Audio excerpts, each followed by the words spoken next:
What's up, everybody? It's a great night. Thank you all for joining us. We're expecting a full house. Well, virtually a full house. Well, it's all of you. The cool thing is that you're here, and that makes you very unique. You know what? That makes you the 5%ers, folks. Do you know why that makes you the 5%? It's because the other 95% of the people that registered to be here tonight, they're not. They're out there doing something else. Listen to somebody else tell them, oh, that stupid infinite banking thing doesn't work. They're out there conforming to somebody's failed reality. While you, the 5%, you know what you're doing? You're creating your financial future. You're creating your dreams, your destiny, and this is where you're going to do it because you're the 5%ers. According to Social Security, if we take 100 people, only 5 of them are going to be financially secure at the age of retirement. You know who those 5 are? Look in the mirror, grab your phone. Yep, hit the thing where it's got you looking back, snap a photo. That person right there, that's the 5%. You're going to be the wealthy. The others are not. So I'm really excited you're all here joining us for tonight. And the theme of tonight is an epic one. We started a journey in 2023 that we were going to go out there and we're going to teach people how to make banking great again. Now, when we came up with this idea, folks, we didn't have any idea there was going to be bank failures. We didn't think Signature Valley Bank was going to go under. We didn't think Republic was going to go down. Credit Suisse, who would have ever guessed? PacWest, I mean, oh, come on. It just goes on and on. They're just going left, right, and center. It's kind of just like bowling, right? You get that good spin on the ball and you hit the middle, all the banks go down. And that seems to be the theme, which is why it's so important that all of you tonight learn how to take back control of your money. And by taking back control of your money, you will be able to be your own bank. Now, before I turn this over to Hannah to really dive deep into what we call the money multiplier method, a method I learned about almost a decade ago from Mr. Brent Kessler. Actually, I learned about it from one of Brent's clients, but I then called and hounded Brent and he made me watch a 90-minute video. See, back then he wasn't doing webinars, he was just speaking live. And then after I watched the 90-minute webinar, I went and saw him live in Mexico. So before I get to the whole live thing, you are all here virtually. It's super convenient. Some of you are sitting on your toilet listening to this. Some of you are in your bed. Some of you are on your couch. And some of you, well, you might be at the bar. No big deal. That's the beauty about virtual. But it's not quite as fun because when you go live into a live event, there's a different energy, right? I try to bring the energy here. Hannah's going to bring the heat. Brent's going to bring the heat. But there's just something special about meeting someone in person for the first time. You see them behind the screen, you watch them on the computer, but then all of a sudden you show up to an event, you give them a big bear hug like this, and then you're high-fiving, you're hugging, you guys are making and building relationships, and it's different. I can't emulate that on a virtual, but I want to tell you that before we get started, I got good news. We want to meet all of you, and we are going to meet all of you. We've got an event August 4th and 5th.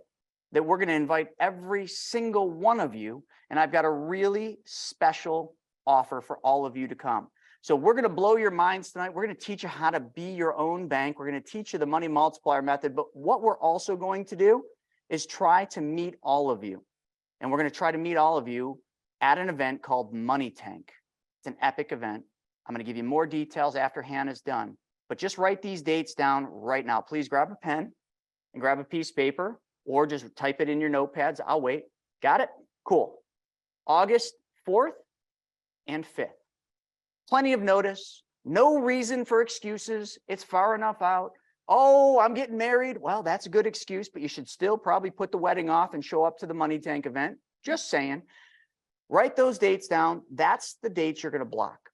And what you're then going to do is get yourself a plane ticket or maybe just hop yourself a rental car and you're going to drive to North Carolina on those dates. And what we're going to do is have a merry good old time meeting one another, teaching you all about this and building a solid relationship, one that we can't emulate here on this virtual.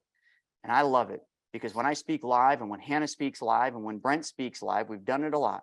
There's something powerful when we get off the stage, people come up and ask us questions and they always say, how do I be the bank? And then we basically set up a time. So we got one additional thing we're doing tonight that's really freaking awesome. It's the first, so it could bomb, but it could be really fun. Throughout this presentation, Hannah's going to give, and then after we're going to go into some advanced topics. Any of you that want to hop on the phone with one of our money mentors, you can. We're going to give you a phone number as we get rolling. And anyone that wants to get on the phone with somebody, ask questions, you're going to be able to hop on a call right then and there. Some of you are then going to probably say, well, I don't really need to do that. I want to continue the training. Great. You can schedule a call right here and now. See, there's no reason to put things off. Absolutely no reason at all. Because the power of now is how things get done. Because you know what happens tomorrow? Oh, I'll get to it tomorrow. No, you won't. You'll go to work. You'll have a bad morning. Your tire will go flat on the way to work, and you just won't get around to it, right? True or true? So the time is now if you're really ready to take back control. I was really getting into that, but I think you guys are all really going to be excited hearing from Hannah Kessler talk about the money multiplier. So Hannah, take it away.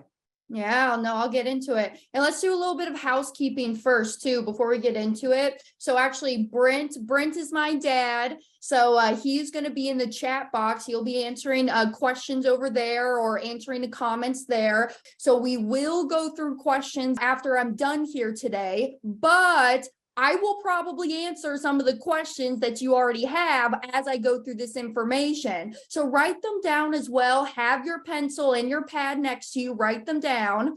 Now, for the first half of this, I'm going to do the money multiplier presentation.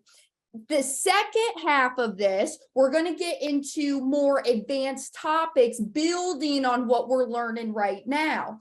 To y'all, I know some of you sitting on this call, y'all have heard this presentation before, but I encourage you to listen to it again. I have seen this stuff probably 390 times, and every single time that I watch it over and over again, I pick up on something new. So doesn't Nelson Nash teach us to not hit that arrival syndrome? So for my folks who've been following us for a little bit, let's open up our Becoming Our Own Banker books, and let's flip to page 34, where Nelson talks about the arrival syndrome. He says that now we turn our attention to probably the most devastating matter that we have examined thus far. I call it the arrival syndrome. This phenomenon probably limited the achievements of mankind more than anything else. When this thing affects us, we stop growing, we stop learning, and we rot. So that's my message to y'all as I get into this. If you've seen this before, I encourage you to sit here and watch it again. And like I said, if this is your first time, this is going to be something fun. And then the second half, we're build off of this knowledge. So, all right, well, let's get into it. So my name's Hannah. My name's Hannah Kessler, and the name of our company is called The Money Multiplier. So actually, Pops and I, we live down here in Daytona Beach, Florida, originally from Kansas City, okay? But today, I mean, all we're going to talk about is our money, our dollars, and our wealth. And now, y'all, I am not here to teach you how to go make money, how to go invest your money, right? Y'all are really great at making money, but here's the secret. You suck at keeping it. So all I want to do is show you a concept and a process of how to keep more of those dollars and the wealth inside of your family. So Nelson Nash, and I'll talk more about him in a second, but Nelson has always taught me that we want to be in two businesses in our lifetime. The first business is the one that we're passionate about, right? It gets us up out of bed every day, supports our livelihood, supports the family. The second business is the banking business, the business that finances everything throughout your life. And so that's what I'm going to be here teaching y'all tonight, is about the banking business. I'm not here to sell you anything, okay? I'm just here to provide you the information so y'all can keep your credit cards, your social security numbers in your pocketbooks. All I want to do is just share the information with y'all. And then hopefully if you like the information, you'll want to do it with us over here at the Money Multiplier. Okay, as you can see too on the screen, there's our website, themoneymultiplier.com. And then you also even have my contact information. So that's my cell phone number. And then also that's my email address as well. Like I said, my name's Hannah. I guess I got to tell you a little bit about our background of how we got here before we enter into this discussion. So actually, Brent, all right, so that bald-headed guy right there on the screen, that's my dad. So dad is actually a chiropractor. And in Kansas City, back at the time, he had 5 clinics in the Kansas City area. And it was back in 2006. 2006, dad found himself at a chiropractic seminar, and there was a gentleman who was up there on stage teaching about this infinite banking concept. And dad was sitting in the audience, just like how y'all are right now. And they were up there, they were teaching about this new process. So what dad did back in 2006, he bought Nelson's book, he went home, he put it on the shelf, and he didn't do anything with it, right? He thought the information was too good to be true. Have y'all ever heard something like that? Too good to be true, right? So what dad did, then 2 years later, it was 2008, he went back to the same chiropractic convention. And he was greeted by about 10 or 12 of his colleagues, and they were coming up to him and they were hooting and hollering about this banking concept. And they're like, Brent, isn't this concept so cool? I'm able to pay the employees' salaries. I'm able to finance the equipment in the office, and I'm all able to keep the money in the family. There's no leakage of money going out the door. And at that time, dad was kind of thinking to himself, he was saying, well, man, I bet, 1 or 2 of them could be lying to me, but there's no way 10 or 12 of my closest colleagues are lying to me. So that's when my family got started into this concept. It was back in 2008. And back then, to 2008, dad was in almost $1 million of debt. And at that time, $1 million of debt, by implementing this concept, he was able to pay that off in 39 months, 3 years, 3 months. He didn't work any harder. He didn't change his cash flow, take any additional risk, or lose control. All he changed was where the money was going first. So I'm going to walk through that here with y'all. And then also, I got to give credit to Nelson Nash there. So you see Mr. R. Nelson Nash there at the bottom of the screen. That he is the author of this black book, Becoming Your Own Banker. So I got to give all the credit to Nelson Nash, because he is really the gentleman that brought this concept to the public side. I'm showing y'all this book just so you can see where all the information is coming from.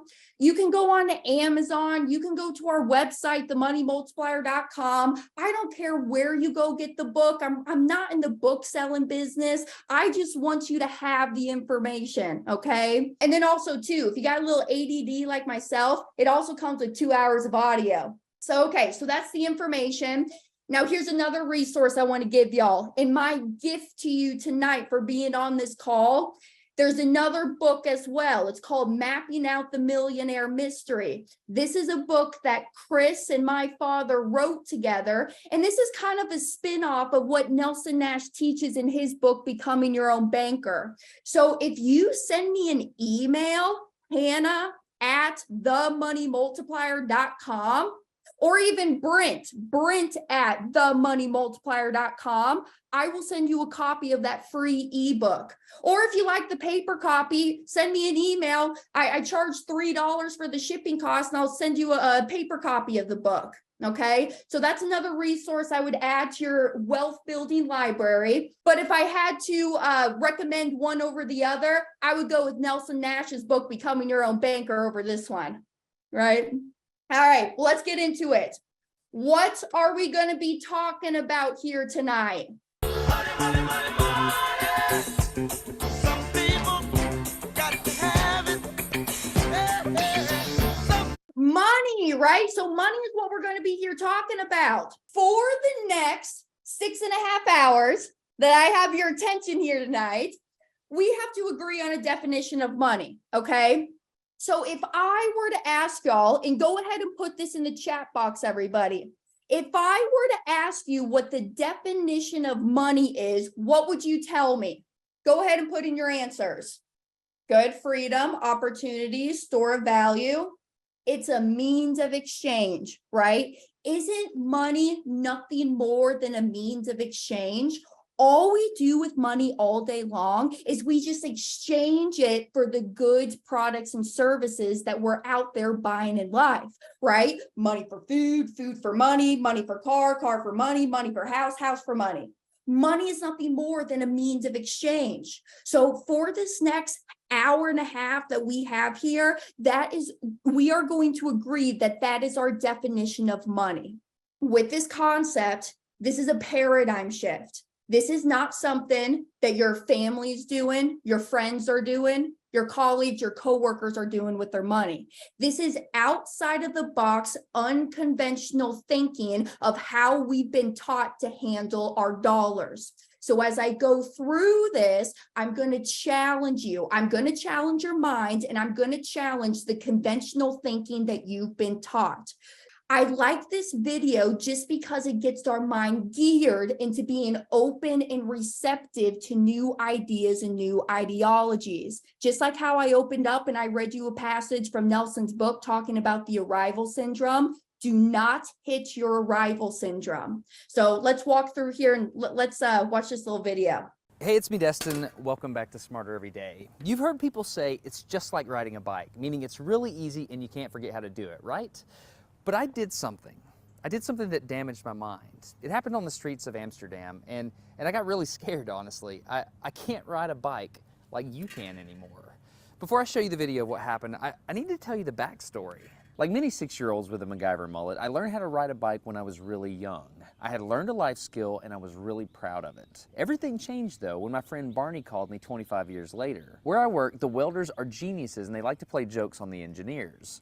He had a challenge for me. He had built a special bicycle and he wanted me to try to ride it. He had only changed one thing. When you turn the handlebar to the left, the wheel goes to the right. When you turn it to the right, the wheel goes to the left. I thought this would be easy, so I hopped on the bike ready to demonstrate how quickly I could conquer this. And here he is, ladies and gentlemen, Mr. Dustins Story. First attempt riding the bicycle. All right. So the faster I go, the better. Yeah. Yeah, I couldn't do it. You can see that I'm laughing, but I'm actually really frustrated. In this moment, I had a really deep revelation. My thinking was in a rut. This bike revealed a very deep truth to me. I had the knowledge of how to operate the bike, but I did not have the understanding. Therefore, knowledge is not understanding. Look, I know what you're probably thinking. Dustin's probably just an uncoordinated engineer and can't do it. But that's not the case at all. The algorithm that's associated with riding a bike in your brain is just that complicated. Think about it. Downwards force on the pedals, leaning your whole body, pulling and pushing the handlebars, gyroscopic precession in the wheels. Every single force is part of this algorithm. And if you change any one part, it affects the entire control system. I do not make definitive statements that often, but I'm telling you right now, you cannot ride this bicycle. You might think you can, but you can't. I know this because I'm often asked to speak at universities and conferences, and I take the bike with me. It's always the same. People think they're going to try some trick or they're just going to power through it. It doesn't work. Your brain cannot handle this. For instance, this guy, I offered him $200 just to ride this bike 10 feet across the stage. Everybody thought he could do it. No, you didn't understand. You didn't understand. So, this way. Okay, all right, a second. All right, so, whenever you're ready. Yeah. Wait. No, you have to keep your feet on. Dude, all right, give it a go. Just give it a go. Wait. Like, you gotta start rolling at least. Okay, go. And go. Oh, no! All right, back up. Okay, wait. Keep your feet on the pedal. Go. Go right off.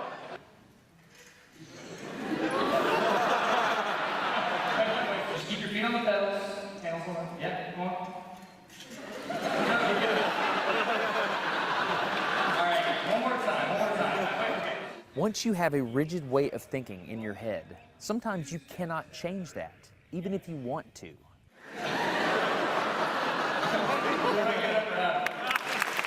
So here's what I did. It was a personal challenge. I stayed out here in this driveway and I practiced about 5 minutes every day. My neighbors made fun of me. I had many wrecks, but after 8 months, this happened. One day I couldn't ride the bike and the next day I could. It was like I could feel some kind of pathway in my brain that was now unlocked. It was really weird though. It's like there's this trail in my brain, but if I wasn't paying close enough attention to it, my brain would easily lose that neural path and jump back onto the old road it was more familiar with. Any small distractions at all, like a cell phone ringing in my pocket, would instantly throw my brain back to the old control algorithm and I would wreck. But at least I could ride it.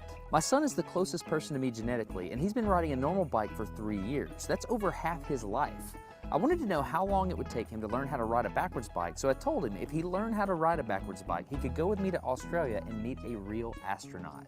Are you gonna give up? No. Go ahead. This is how it starts. Look at this. This is such a big deal. Get up, you got it. Did you see his brain get it? So he, in how many weeks have we been doing this? 2 weeks? In 2 weeks, he did something that took me 8 months to do, which demonstrates that a child has more neuroplasticity, am I even saying that right, than an adult. It's clear from this experiment that children have a much more plastic brain than adults. That's why the best time to learn a language is when you're a young child. All right, today's bike log. I can ride smooth, I can ride fast. I'm thinking the experiment is over. Okay, now I'm in Amsterdam, a city that has more bicycles than people. The question is, can I ride a normal bike now? I mean, I've spent all this time unlearning how to ride a bike. If I go back and try to ride a normal one, will my brain mess up? So I've tweeted a Smarter Everyday meetup, if you will, and I'm gonna see if somebody brings a bicycle and I'm gonna try to ride a normal bike. It's backwards, it's backwards. This was one of the most frustrating moments of my life. I had ridden a normal bike since I was 6, but in this moment, I couldn't do it anymore.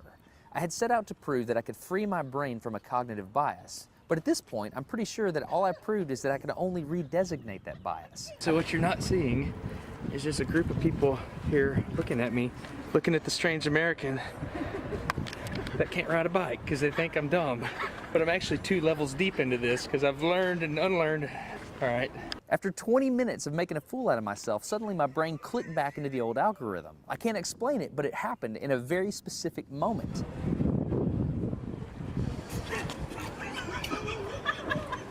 I got it. I'm back. Oh, it clicked. Hold on, it clicked. I got it. Okay, there it is. There's the moment. Okay, I can ride a bike. I tried to explain this to the people around me, and they just didn't get it. They thought I was faking the previous 20 minutes, and I couldn't get anybody to believe me. That looked like I faked that, didn't it? Yeah. Just a fake. You think I'm faking. You don't believe me. That looks so weird. You were like, la, la, la, and it's full. You think I'm lying, don't you? I do. I'm not lying. I felt like the only person on the planet who had ever unlearned how to ride a bike, and I couldn't articulate it to anyone because everybody just knew that you can't forget how to ride a bike.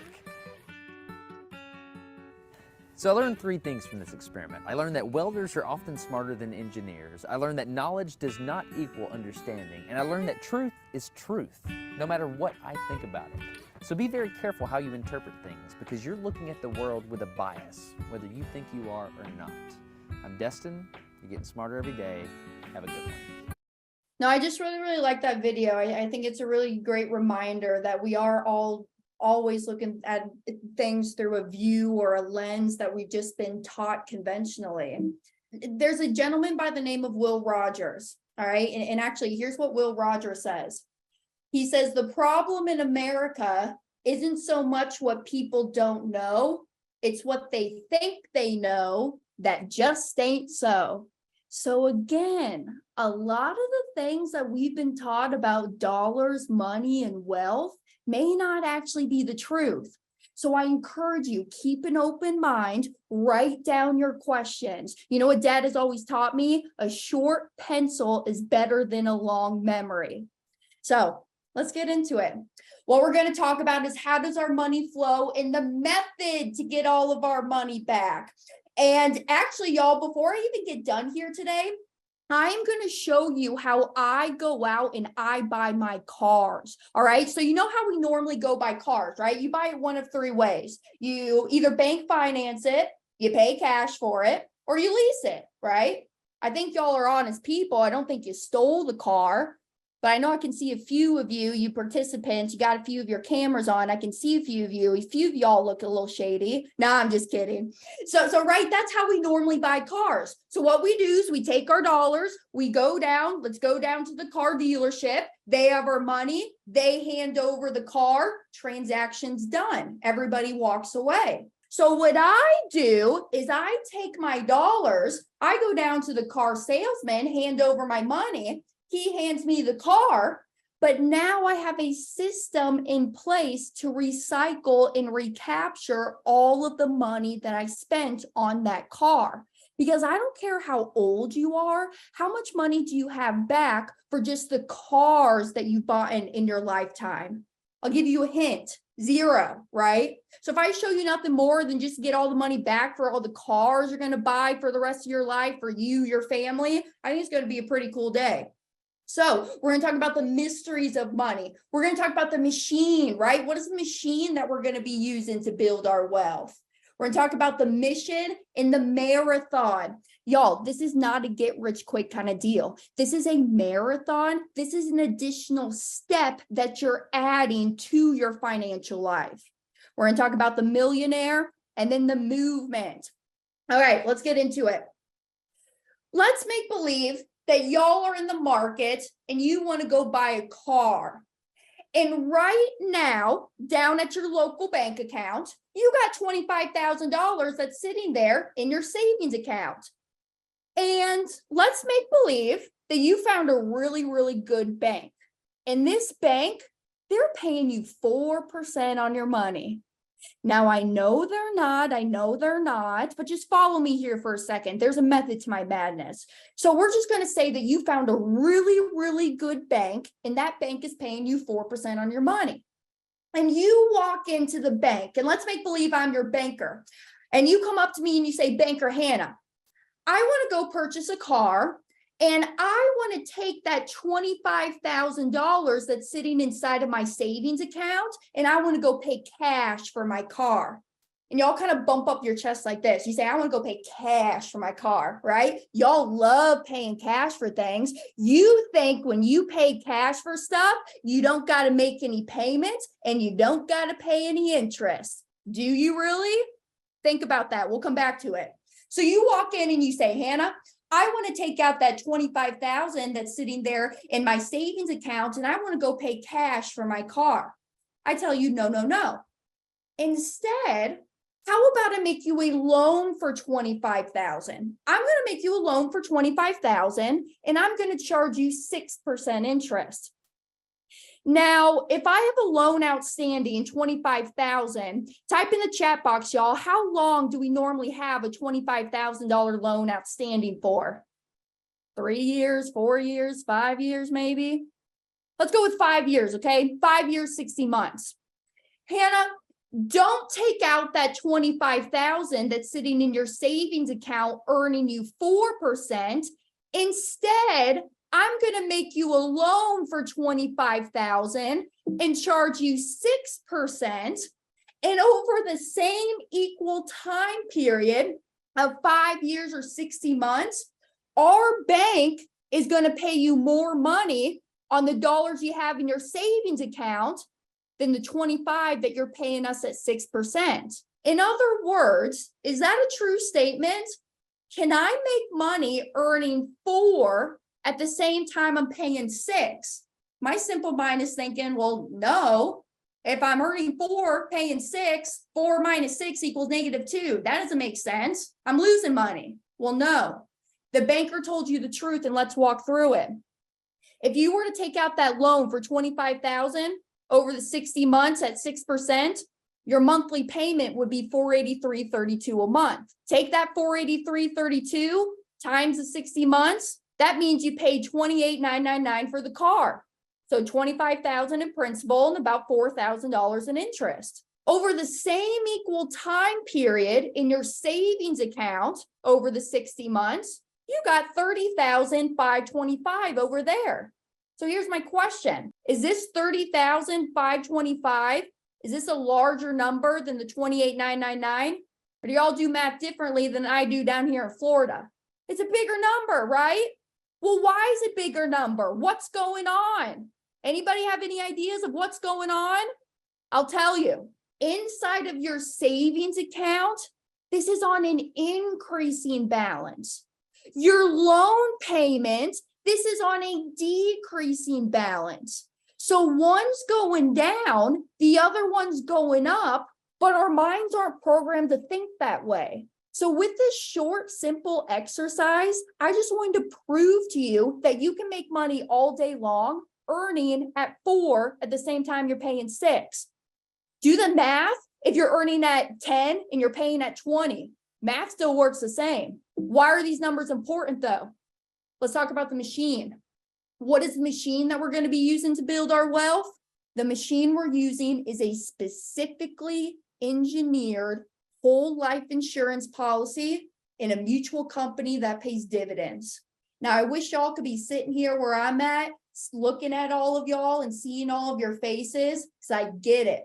Before you run out of the room and you vomit on me and you say, Hannah, that's not right. I know everything there is to know about whole life insurance. Dave Ramsey, Susie Orman, they told me whole life insurance is the worst place to put my money, right? I totally agree with you. Actually, did y'all know this? Dad, back in the day, Dad was actually a person that he would record Susie Orman Thursday nights, and he was actually a follower of Dave Ramsey's baby steps, okay? I get it. Here's my question. Why do we want to use whole life? The number one purchasers of whole life insurance in the world are conventional banks. Why we are doing this is because this is what the elites, the rich, and the wealthy are doing. Banks are the number one purchasers of whole life insurance in the world. Actually, a matter of fact, since 2013, they've even quadrupled their portfolio of how much whole life insurance they actually own. Why are they doing this? Are they stupid? Or are they doing something the rest of us just don't know about? And go fact check me, y'all, because I know you just see me blabbing my gums up here. Go fact check me. Go Google something called BOLI, B-O-L-I. It stands for bank-owned life insurance. You can look up the big banks we all know the names of, your small hometown banks, but go in there and look at their financial reports and look at their tier 1 assets. You can see what they're holding in those tier 1 assets. So here's my question. Why are they doing this? Why are banks buying up so much whole life insurance, right? I told you, whole life insurance, this is exactly what the rich and the elite are doing. So let me go back to my numbers real quick. Why was that 4 and the 6% important in my last example? Well, inside of a whole life insurance contract, you get a guaranteed interest rate. You get a guaranteed interest rate and you get dividends when that mutual company pays the dividend. And the largest interest rate that the insurance company will ever charge you to take a loan is 6%. So again, I ask, can we make money all day long earning 4 at the same time we're paying 6? Absolutely. So now that we understand the vehicle that we're using, and now just to get really specific here, this is not just any regular whole life policy. This is not just the regular whole life policy that you can go to your brother-in-law that sells life insurance. No, no, no. This has to be specifically engineered and designed for this high cash value banking. And no, I am not talking about any IULs. I'm not talking about any VULs, any ABCDIULs, right? No, I'm not talking about any of those. I'm talking about a specifically engineered whole life that's with a mutually owned company. I was just Googling what you said because, hey, you said, if you don't believe me, check me. Now, I've already looked at this, but I just had to do it again. So I went on Google and I just typed in how much money do banks have in BOLI? And then I typed in FDIC because, hey, why not look at the right one? So folks, if any of you do that, you'll see some of the things I've been putting in there. And the other thing too, that I often see on Instagram and TikTok is other folks saying that banks buy IULs. That couldn't be further from the truth. The facts are right here in FDIC.gov. Look it up. Banks don't buy IUL. The only person buying IULs are you because you're being sold a high commissioned product. Whole life is what banks have always bought, what the wealthy have always bought, and it's what is used here. So I just wanted to fact check that for you a little bit. So yeah, the thing that I would say is, Hannah, you have a lot of things out there on the web and things that you've done comparing whole life versus IUL. So if anybody wants information on that, just have them to email you, hannah@themoneymultiplier.com, and you can send all those videos on just how that works. All right, so that's a machine. Very good. Thanks, y'all. Now I'll take it a step further. Let's talk about it. Let's talk about money again. Let's talk about the definition of money, right? We already talked about that. What's the definition of money? It's nothing more than a means of exchange, right? That's all we do for money all day long, just a means of exchange. What's the purpose of money? Well, the purpose of money is I want to go send the kids to college. I want to go on vacation. I want to buy the new car, the new boat. I got to pay my taxes. So that is the purpose of money. Who on this call believes in compound interest? Say aye in the chat box. Who in here believes in compound interest? All of us, right? All of our hands go up. We've all been taught that compound interest is such a great thing. But let's talk about compound interest, because in order for compounding to actually work, we have to let our money, our product, our service, our good sit still somewhere. So what I mean by that is that if I have my $20 bill here, I go down to the bank, I turn it into the bank teller, they have my $20, and then I go back in a week, a month, 10 days, 10 hours, and I request that $20 bill back out. I've just stopped the compounding on that money. But I want you to name me a business. Name me one business in the world that actually uses compound interest. You're probably thinking banks. Well, let's think about that. Do banks use compound interest? No. They pay you compound interest and they charge you compound interest, but they don't actually use it themselves. Here's what I mean by that. If I take my $20 bill here again, I highlight it in yellow, I put my initials on it, I go and take it down to the bank teller, they got my $20. Do you think there's a little black box back there that says Hannah Kessler on it, and they put my $20 back there and they just set it there until I come back and retrieve it again? No. If I go back in a year, a week, a day, and I request for my $20 back out, do you think they're going to give me the same $20 that I highlighted and I put my initials on? Not at all. Because what are they doing with it? They're moving it, right? Banks are in the lending business. Not one business in the world actually uses compound interest. How much does a car dealership make if cars aren't moving on and off the lot? How much does the grocery store business make if groceries aren't moving on and off the shelves and it's just sitting there rotting and compounding? Nothing at all. I believe that motion is a natural law of God. So who on this call would like to eat fish out of a stagnant pond? Not myself.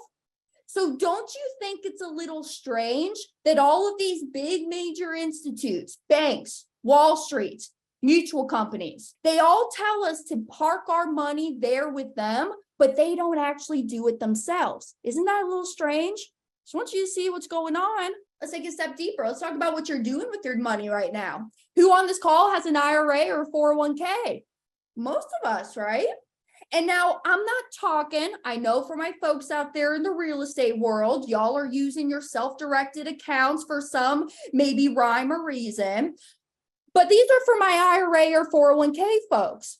Why are you putting money inside of that IRA or 401k? Well, I'm putting dollars away because in the future, I want to live off of that money. It's my retirement money. It's going to supplement my income when I just don't want to go to work any longer. Well, you told me money's nothing more than a means of exchange. How long do you have to keep that money inside of that account without paying the penalty on it? Age 59 and a half. And even if you wait till age 59 and a half, you still got to pay the tax on the money. Are there any guarantees in that account? Well, no. I guess there's actually one guarantee. It's guaranteed to never go below zero. But how fun and exciting would that be if that actually happens? Do you control it or does somebody else control it? Somebody else controls it. And I want you to tell me, y'all, I want you to tell me everything that you know about your retirement account. Actually, no, wait, you don't tell me what you know. I'm going to tell you what you know. You know whether it goes up or down based on the quarterly statements that you get. You know whether it's invested in a low, moderate, or high risk category. But other than that, y'all don't know jack crap about your retirement plans. Somebody else is controlling it. There's no guarantees, and you're just hoping and waiting that in the future that there's going to be more money for you left over later. Why are you doing that? Oh, it's because my parents are doing it. My colleagues are doing it. It's just what I've been taught. And that this is just all that I've known. I've never been taught another different way. Well, I'm showing you another different way. I want to ask you 3 questions now. Are taxes going to go up or go down? Up. And if taxes don't go up, are we taxed on more crap all the time? And are dollars worth more today or in the future? They're worth more today. And if you ever forget about that, think about how many candy bars you could buy 20 years ago for $1 and how many you can buy today for $1. And when you go pay tax on your money, would you rather pay tax on the small amount, the seed, or the large amount, the harvest? The seed, right? I agree with all 3 of those answers, but y'all are totally violating them by putting your money in that 401k, that IRA account. Because what you're doing is you're trading good dollars today to get paid back with weaker, non-guaranteed dollars in the future. The tax is still going to be there, so you're just kicking the can down the street on the taxes. And then when you go and do pay the tax on the money, you're paying it at the large amount, the harvest. Why are you doing that? I'm just getting you to think what you're doing. But here's what you tell me. This is the rebuttal that y'all tell me. You say, Hannah, no, hold on. I got that really, really cool special retirement account, and I get a match in that account. I get a match. Okay, let's go with your theory. Let's say that you get a match in that account. First of all, if the principal of that account isn't guaranteed, I don't know how the match can be guaranteed, but let's go with your theory. So you get a match. Let me pick on somebody. So somebody in the chat, if you have a 401k, can you tell me how old you are today? 52. So Marcus is 52. Marcus, how long have you been putting money into your 401k or IRA? He's been doing it for 13 years. All right, Marcus, so you've been doing it for 13 years and you're 52 today. So you still got another 7 years left until you are avoiding the penalty. So you've been putting those dollars away for 13 years. So you told me that money is nothing more than a means of exchange. So I'm going to take my $20 and I'm going to go down to the grocery store and I'm going to go buy myself a gallon of bread or gallon of milk and a loaf of bread. And I'm going to come back home and I'm going to put that gallon of milk and loaf in the bread in the freezer. And get this, I'm going to wait 13 years to drink that, I'm going to wait 13 years to eat that bread and drink that milk, right? That's really what y'all are doing. Oh, but then get this, okay? 13 years later, when I go back in there, Marcus is going to go back in and he's going to open up that freezer and guess what's in there now because he got a match. Now he's got 2 loaves of bread and 2 gallons of milk. How much better does that second loaf of bread and second gallon of milk taste 13 years later? I still think it's going to be freezer burnt, don't you think? I'm just getting you to think about what y'all are doing with your money and your dollars. Here's something else, y'all. They have just trained us since day one to act out of this scarcity mindset to hoard, but you can't. Y'all got to really start getting into the abundance money mindset. There's always going to be more. There's always going to be more opportunities that come your way. So stop just hoarding these dollars in an account that you cannot control. It's not guaranteed. And you're just hoping and waiting for in the future. Stop it. All right. Sorry, Marcus. I think I beat that one up a little too much. Let's continue on. This is one of my favorite things to talk about. Let's talk about how your bank works. We can be here in Daytona Beach, Florida. We can be up in Buffalo, New York, where Chris is at. I don't care where we're at. This is how your bank works. You put money into the bank. We're going to make believe you put $100,000 into that bank. Don't get hung up on the numbers. I just want you to understand that this is your money. This is your money. You put money into the bank. And again, you found a really, really good bank, and that bank is paying you 4% on your money. Well, when you go and put a deposit at the bank, that deposit becomes a liability to the bank because they got to pay you interest on it. So how does that bank turn that liability into an asset? They lend it. Banks are in the lending business. Banks lend you money or other people money. They lend your money to you or to somebody else. So who on this call besides myself has ever gone down to the bank and asked to borrow money to buy a house? Let's call that 7%. Bank loans you money, 7%. You go buy the house. Now what has to happen? You got to pay the bank back. You got to pay them back with interest. Because if you don't, they're going to come and foreclose on you.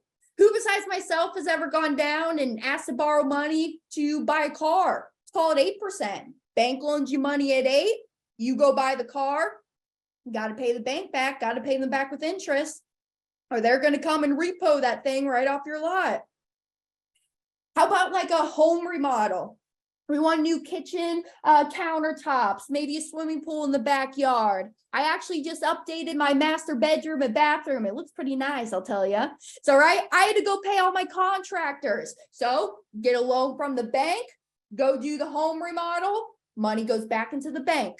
I hope you can see all what's going on here. All money does is it moves in, it moves out. It moves in, moves out, moves in, moves out.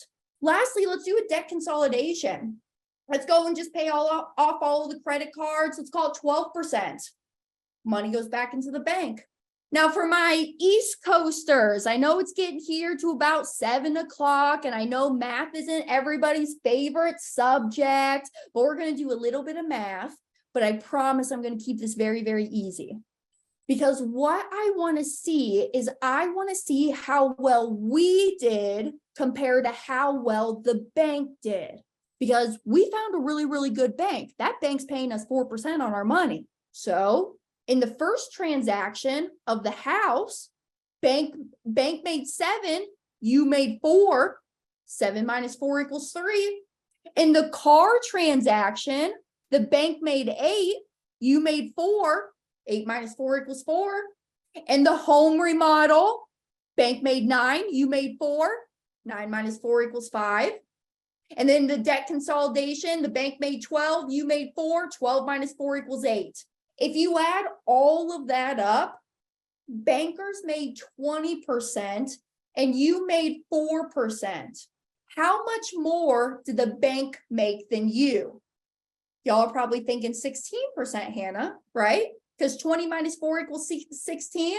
No. How about 500% more than you?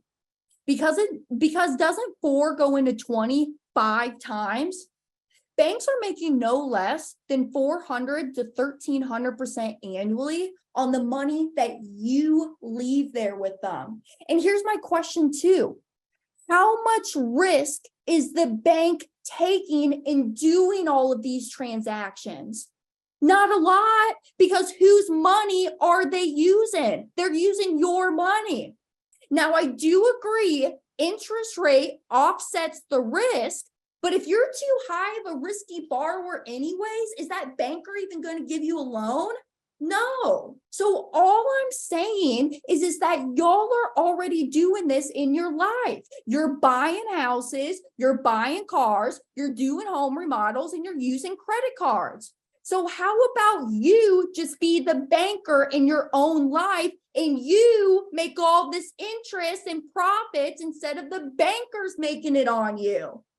Fact check me on this stuff too. All right. There's a resource I want to give you, BauerFinancial.com, BAUER, BauerFinancial.com.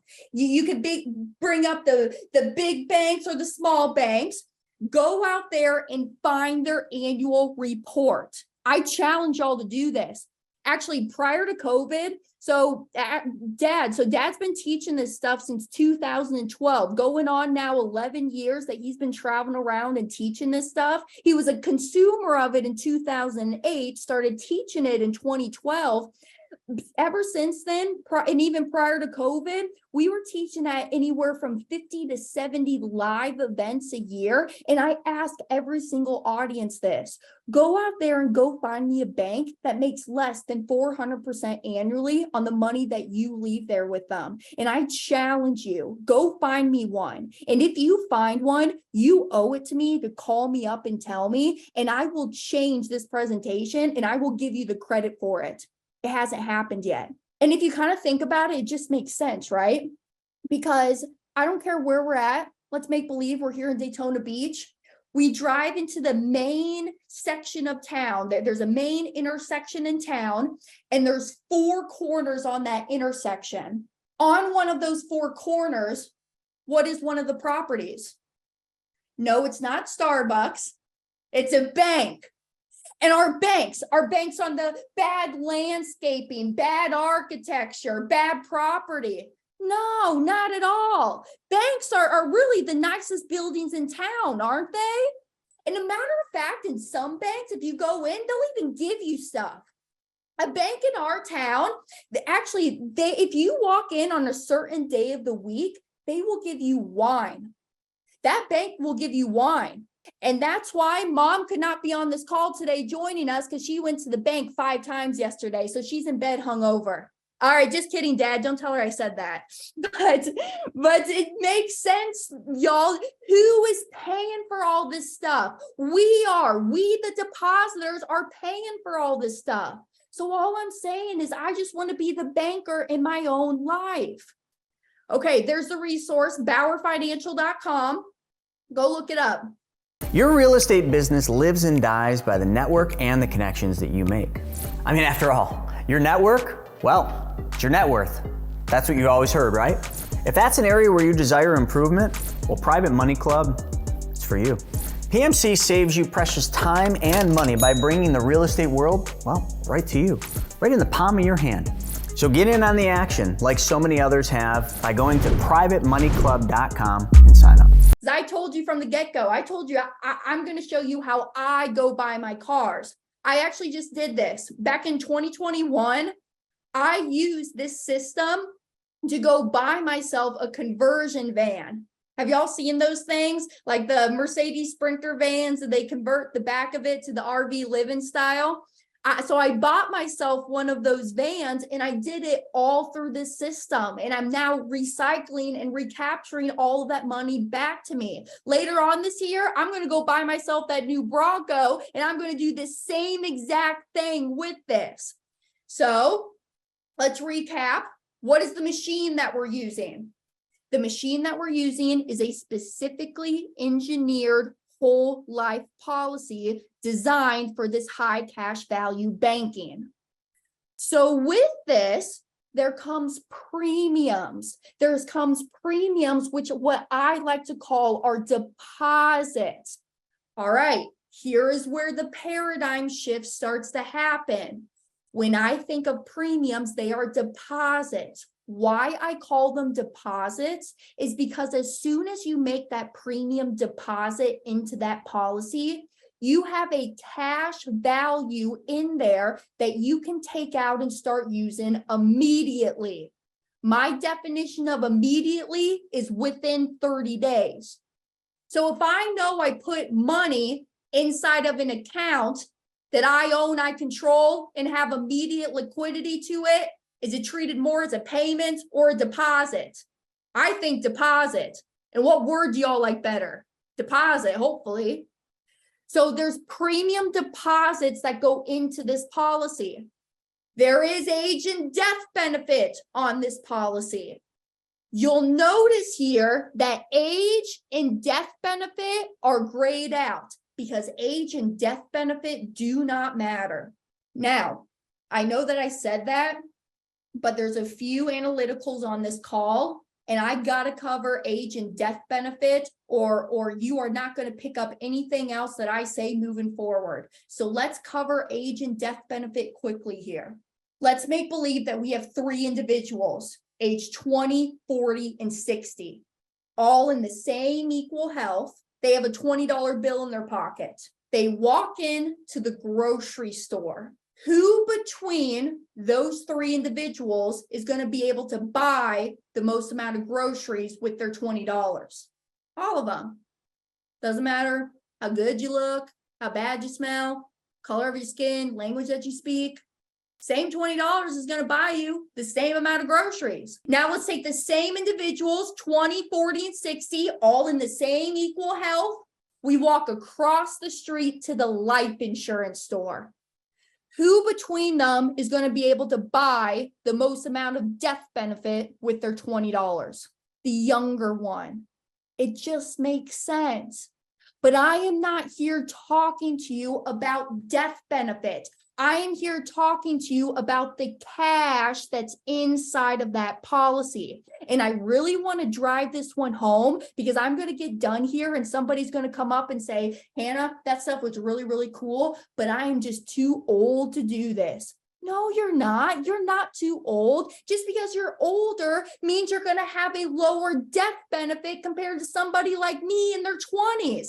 But our cash is going to operate and perform the exact same way. And as Nelson Nash taught us, if I can solve your need for financing cash while you're living, you will have enough death benefit to leave to your family and heirs. So I am here not talking about death benefit. I'm talking about the cash inside that policy. Okay, let's move on.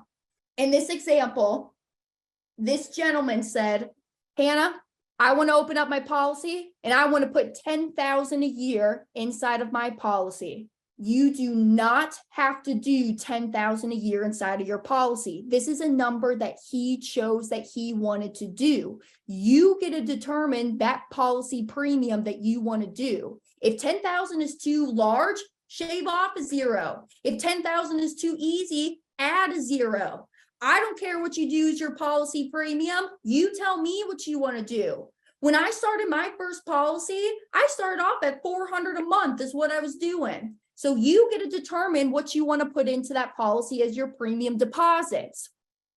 So in this example, he says, okay, I'm going to put in $10,000 a year into my policy, and I'm going to pay this premium for the next 7 years.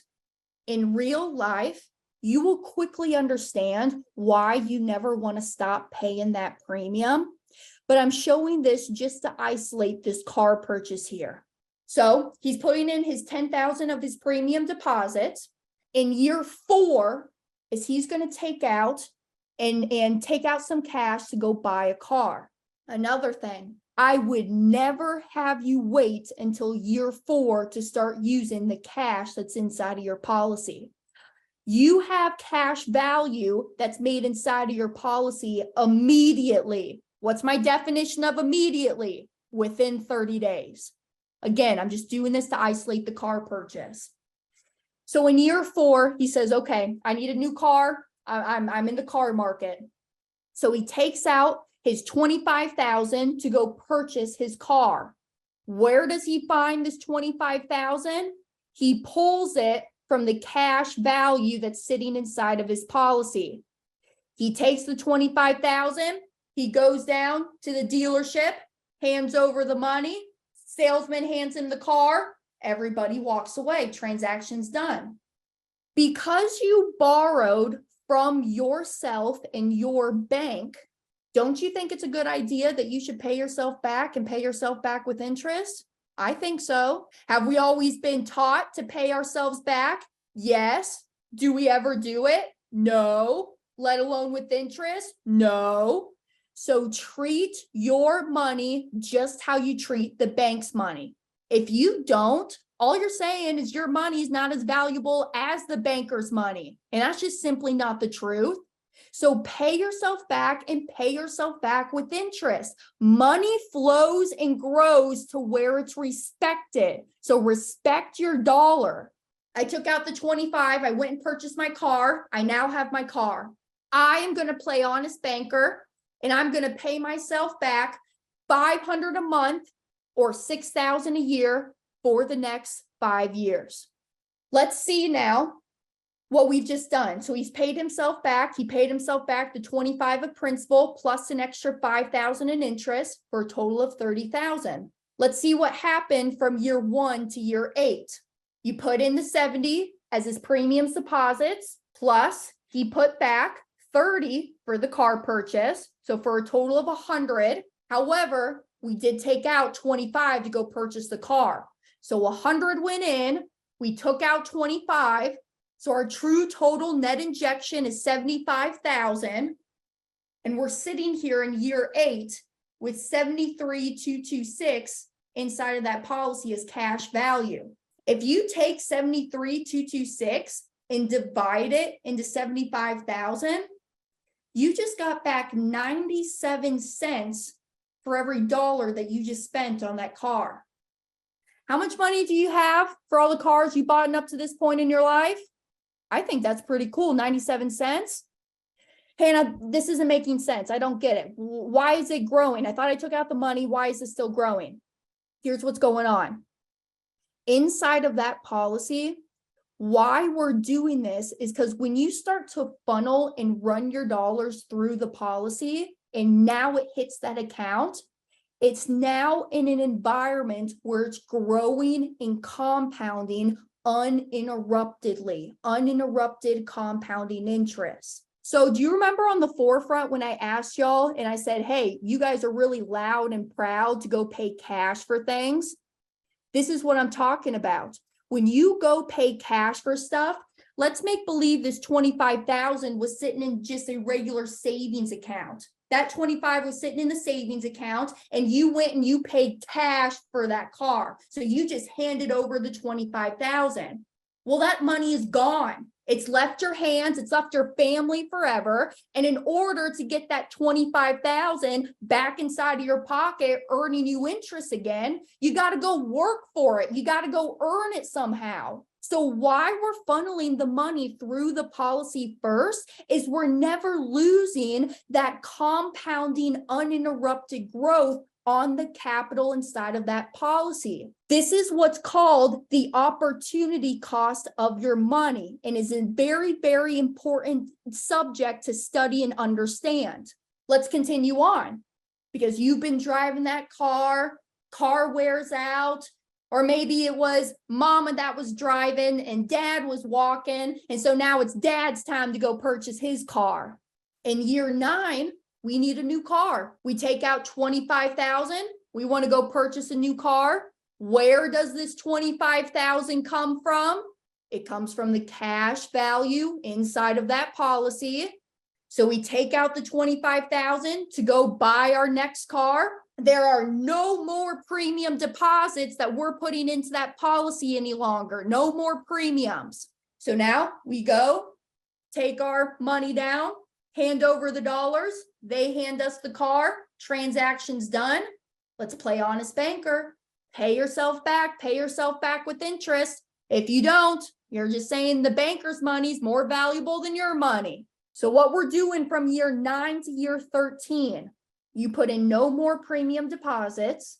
You put back for the car purchase. You put back a total of 30. So you put in 30, but you've taken out 25.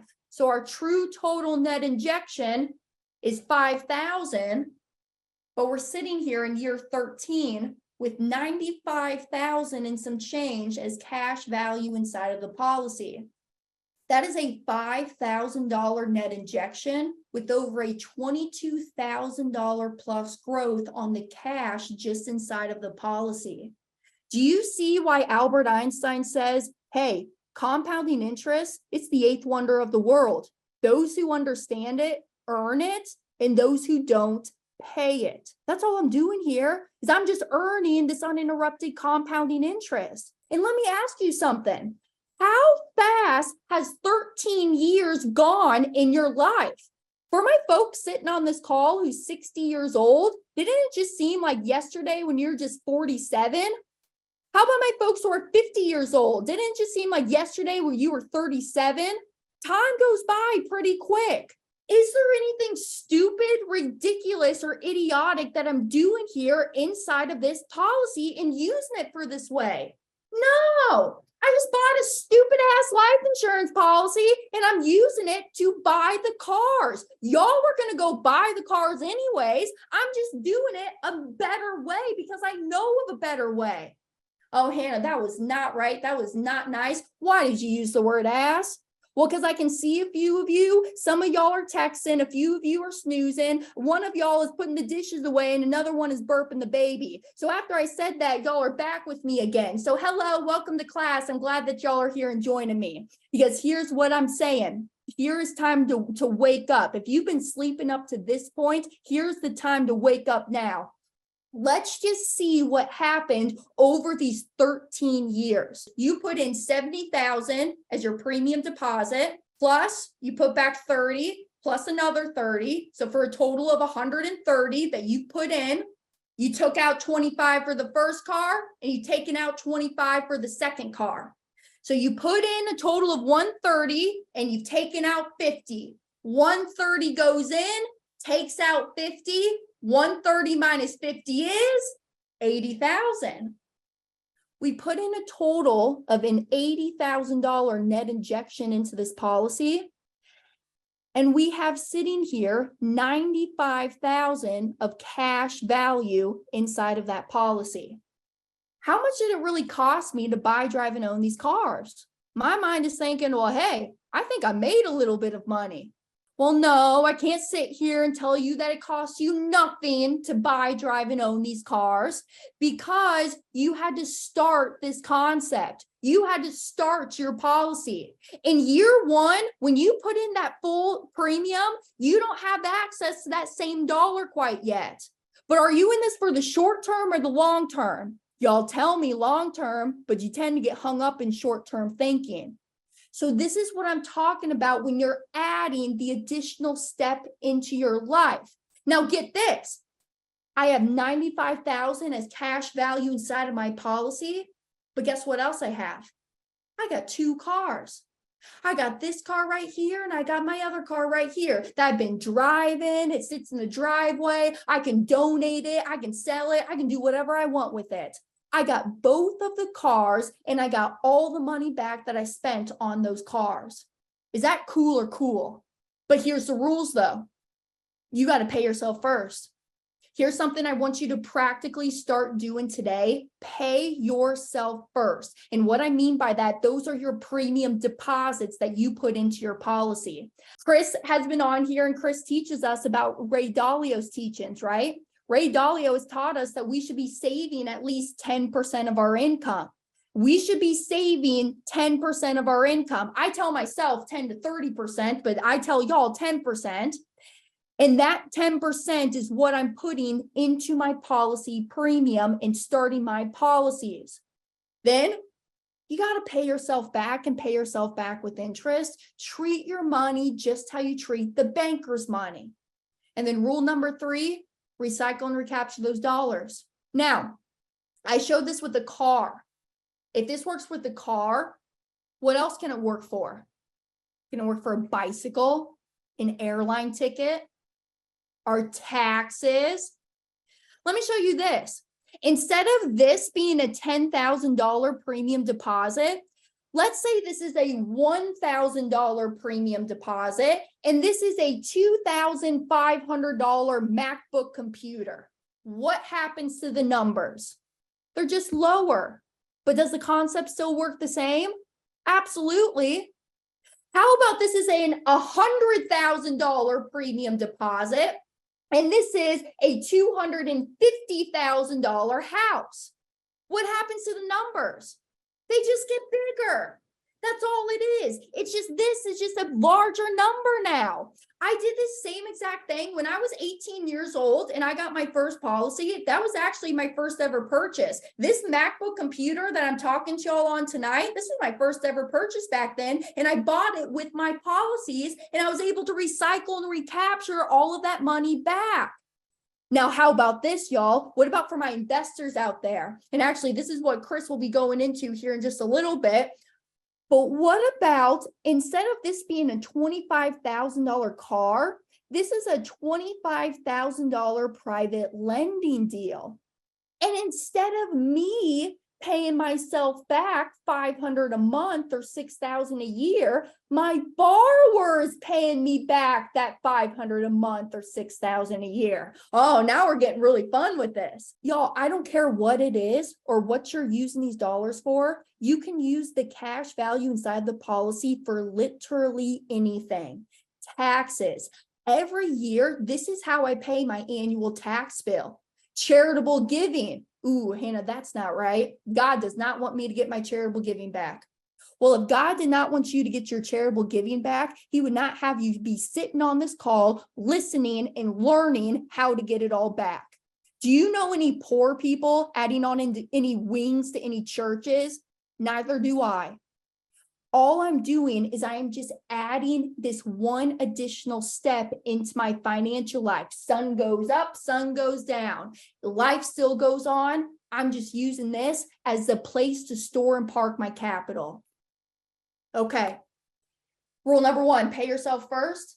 Pay yourself with interest. Recycle or recapture your money. If it works for a car, what else does it work for? Here's something else. Here's some more resources I want to give y'all. Second Chance, Robert Kiyosaki. I know y'all know Robert Kiyosaki. In that book, Robert Kiyosaki talks about this concept. But I bet you read right through those pages and didn't think a second thing of it because it's never been explained to you in this manner. How about Tony Robbins, Money Master the Game? Chapter 5.4 in that book, Tony talks about this infinite banking concept. But again, it's never been laid out in this format to you.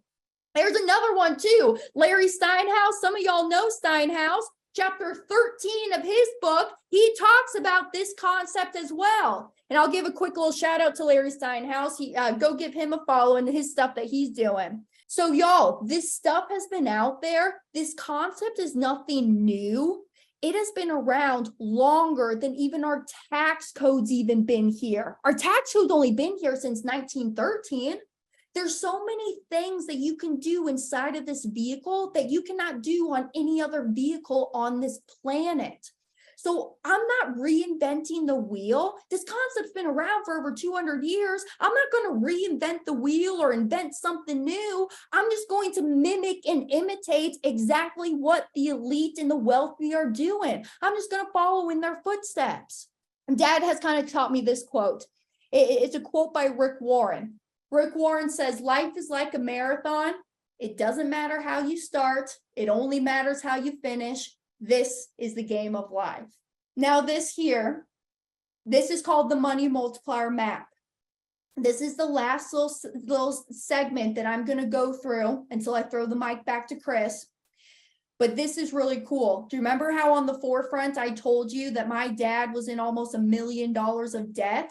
This is what's called the money multiplier map, and we create this for all of our members. This here is showing us how we're implementing this policy and paying off our third-party debt.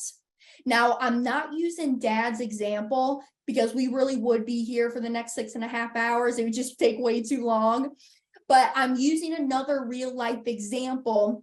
He's a chiropractic colleague of Dad who lives up in Minnesota. But in this example, what he did is he came to us and he says, all right, Brent, I got myself into this financial mess and I just need help getting out of it. Can you help me? I heard your story of how you were able to get out of that debt in 39 months. I need some help here.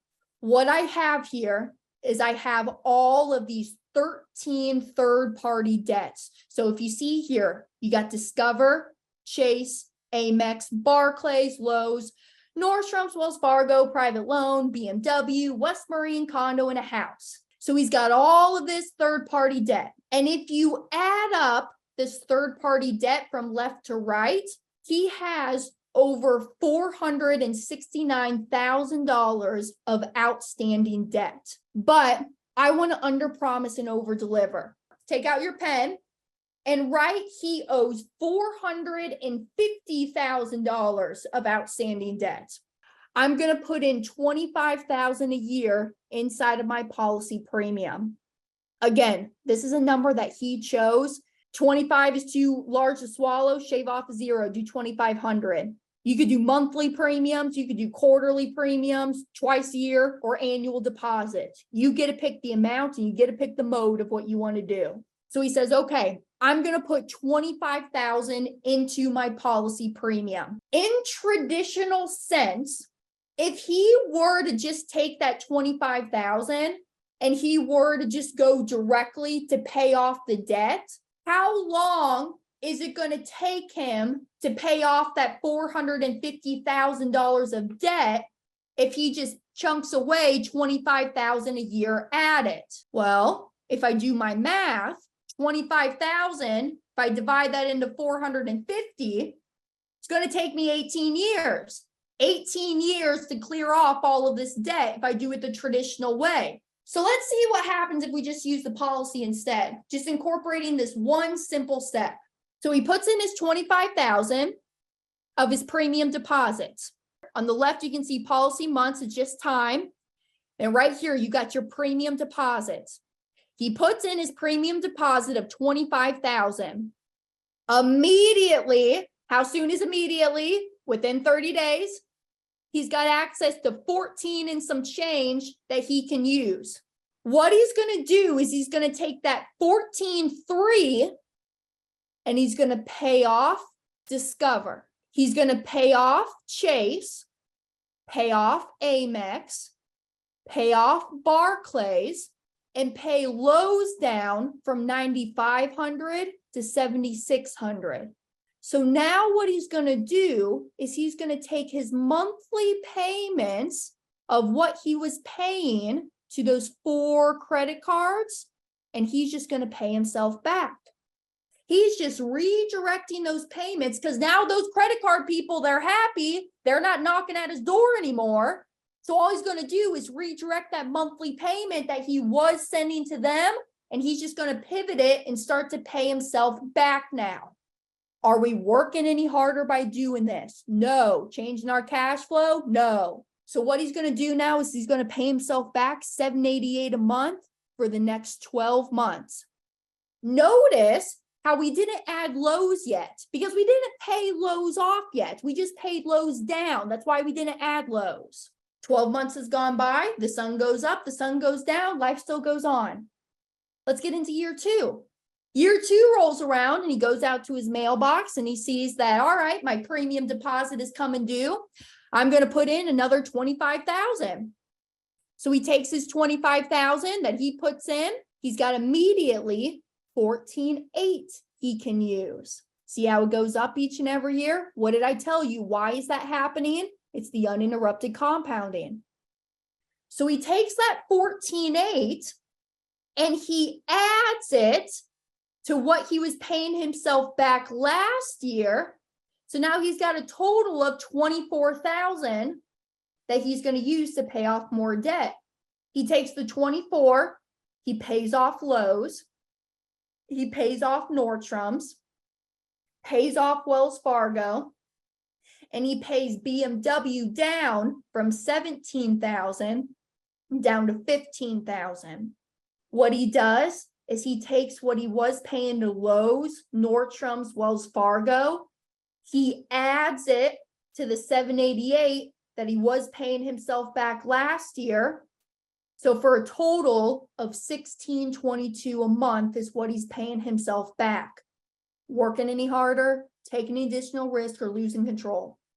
You'll notice here that in month 18, the private loan, this gets paid off in the normal course of the loan, and that's when he adds it to what he was paying himself. So now for a total of $2,500 each month is what he's paying himself back. Year 3, premium comes due again. Put in the 25,000. Looky here. I got 22.4 that I can start using now. Do you see how each and every year it gets better and better? Do you understand why, how I said on the last example, why you will quickly understand why you never want to stop paying those premium inside of that policy? So he puts in the 25. Now he's got the 22. He takes his 22, adds it to what he was paying himself back last year for a total of 48,000. He takes the 48,000, he pays off BMW, and he pays down West Marine from 47,000 down to 8,300. We don't add West Marine yet. We didn't pay them off. So we take what BMW was, we add it in, and then right here, month 27, the boat loan gets paid off. Now we add in the boat loan to what we're paying ourselves back. The 4305 each and every month is what we're paying ourselves back. Y'all, we're sitting here on month 36.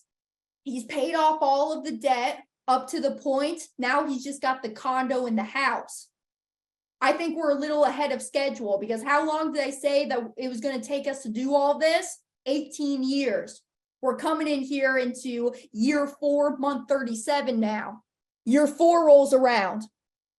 Premium notice comes due. He walks out to the mailbox. 25,000 premium due. Puts in the 25. He's got 25,900 that he can take out and start using right away. I'm no math genius, but I know that if I go to somebody and I hand them 25 and then they hand me 26, I'll be coming back to them all day long doing that transaction. So I got 25,900 that I can use here. I take my 25,900 and I add it to what I was paying myself back last year for a total of 67,000. I take that 67 and I pay down the condo. I don't have enough yet. I don't have enough to pay it off, so I pay it down. I'm not adding any additional monthly that I'm paying myself back, because I told you I don't want you to work any harder, change your cash flow, take any additional risk, lose control. So we're not adding any more back. We're just paying ourselves back that regular 4,300 that we were doing last year. Then now we are here, month 48. Condo gets paid off in the normal course of the loan. Let's take a look at this. Here's another one. If y'all have been sleeping up to this point, here's another one to wake up for. Let's see how much we put into this policy over the course of the 3 years. 25, 25, 25 for a total of 75,000. We've taken out 14, 14, and 22 for a total of 50. So we put in 25 and we've taken out 50, put in 25, taken out 50. How much is still left inside of that policy? Put your numbers in the chat box. Very good, David. That's exactly it. The full 75,000. Here's something. When you go in and you take out a loan from that policy, you are not interrupting the growth inside of your policy contract, because what's going on is you are simply putting your policy up for collateral and you're taking a loan from the general funds of the insurance company. So that's why and how your money and your dollars are still growing and compounding while you're able to use their money out here in the real world. I think that's cooler than cool. And I thought y'all be a little bit more excited about that. Let's continue on. Okay, we're almost done. We paid off the condo now. Month 48, we paid off the condo. Rolling in here to year 5. We put in our 25,000. Here I go again. 25,000. I'm going to go down the street, hand my 25 over to my neighbor. He hands me 26.8, and I'm there doing it all day long with him. So 25 goes into the policy. Now I have an immediate cash access to that 26.8. I add it to what I was paying myself back last year. So now I have a total of 78.4 that I can take out and start using to pay off some more debt. Take the 78. I don't have enough yet. I pay the house down from 181 down to 102. I am not adding anything more or paying myself back because I have not paid off the house yet. Yes, we added the condo because we paid off the condo, but nothing from the house. Year 6, month 61. We just got the house. I told you it's going to take us 18 years.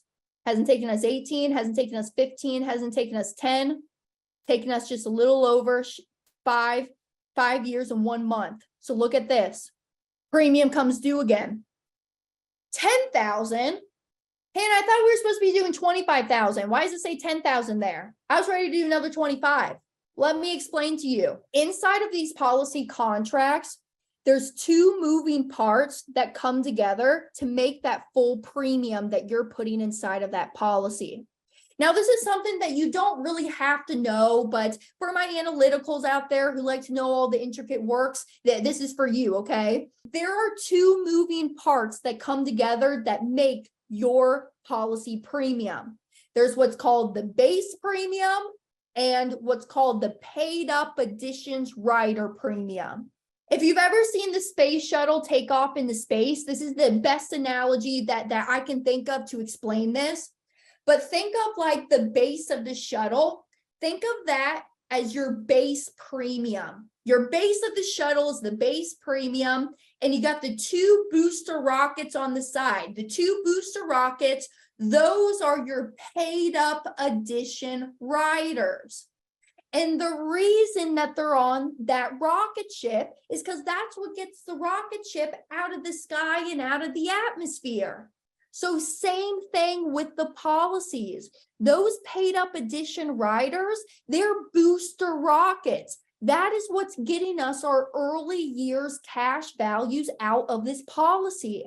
But as time goes on and the policy gets more aged and seasoned and matured, and our rocket ship is out of the atmosphere, what happens to the booster rockets? They fall off. Why? Because they're not needed anymore. They're not needed anymore to keep sustaining the cash growth. They're out of fuel and we just simply don't need it. So they just drop off the policy. So that's what's going on here. You're seeing your booster rockets drop off because they're just simply not needed anymore. But watch here.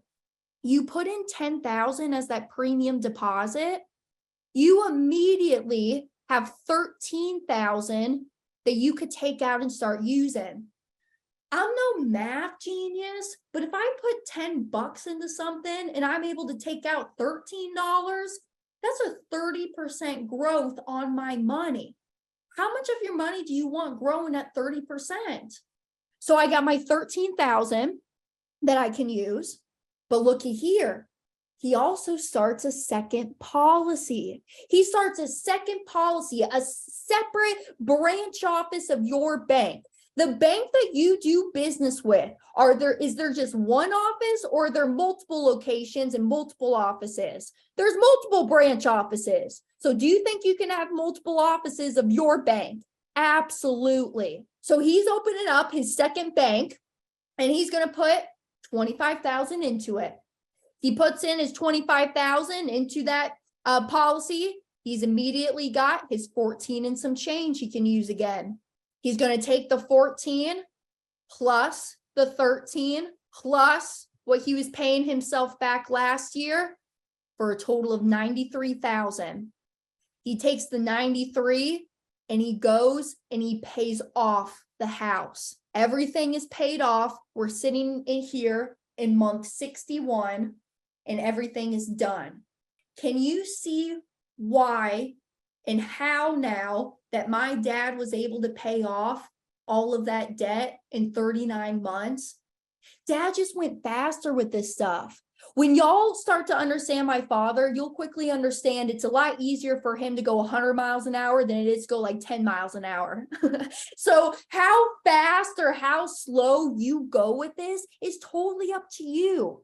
What if he chose, instead of a $25,000 premium, he said, hey, I'm going to do $50,000 a year. What would happen? He would just go faster. What if instead of doing $25,000 a year, he did $12,500 a year? What would happen? It just take him twice as long. Does it still work the same? Yes. So even for my folks out there who have the debt, this is exactly how the policy operates. The only difference between you and this Minnesota chiropractor is your debts are just different and your premium that you choose to deposit into your policy is just different. But the cash flow and how we're using it operates the same exact way. Now, a few of you are also thinking to yourself, Hannah, this is so great, but I don't got any debt, right? I don't got any debt. I totally agree with you. I don't got debt, but I got expenses. It's not very comfortable down here in Florida in the middle of June with no AC on, or up there in Buffalo in the middle of winter in January with no heat. You got expenses. I don't think it's possible to owe no man nothing unless you just totally like to be out there off grid living in the van by themselves. I'm thinking about it, Dad. I'm just kidding. So instead of debts, don't think about it as debts. Just replace it with your expenses. I know y'all got to pay taxes living in here in the God-given earth we call America. So maybe instead of that house, we just put our annual tax bill there. Still works the same, because over the course of these 6 years, he put in a total of his 25,000 year one. He put 25 in year two, 25 in year three, 25 year four, 25, 25, and then he did his 10,000. So he's put in a total of 160,000 of his net injection inside of the policy. That was his outside money that he put into this thing. And he just paid off over $450,000 of debt with $160,000 net injection. How do you like paying off debt my way now? Is there anything stupid, ridiculous, or idiotic here that I'm doing? I'm just using the policy and I'm using it to pay off my debts now.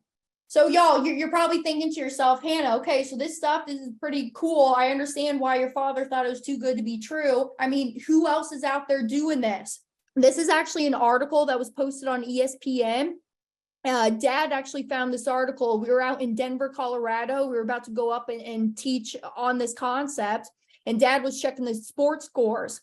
November 16th, 2016. Cash value life insurance makes Harbaugh College football's top paid coach. The University of Michigan is doing this, y'all, and they're getting all their money back for it. How about Disneyland? I love this story. Walt Disney walked into the bank and he said, hey, banker, I got this really cool idea. It's called Mickey Mouse and Donald Duck. And the bankers, they laughed at Walt and they said, no, man, we're not going to give you a loan. So what Walt had to do is he had to turn to his life insurance policies, and he collaterally borrowed money from his life insurance policies to go start Disneyland. Who would even know if Disneyland would even be here if Walt didn't have those policies? How about Ray Kroc with McDonald's? Ray Kroc partnered with McDonald's brothers and opened the first McDonald's in 1955. Kroc did not take salary for the first 8 years, and to help with cash flow, he borrowed from his 2 cash value life insurance policies. He also used some of the money to advertise for the campaign that we know of as Ronald McDonald. Speaking of Ronald, I haven't seen Ronald around in a while. How about the Pampered Chef? Actually, I lied. I think this one might be my favorite story. This one's really cool. Using $3,000 she borrowed from her life insurance policy, Doris Christopher started the Pampered Chef in her suburban Chicago home. By 2002, the company had grown into a $700 million operation that then was acquired by Warren Buffett for $1.5 billion. Billion with a B. That's a powerful story.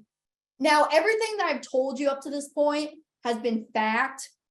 This is just my opinion now. If you know this, you should be doing it. If you don't, you're stealing from yourselves, your children, grandchildren, and future generations to come, because you're letting the money leave the family.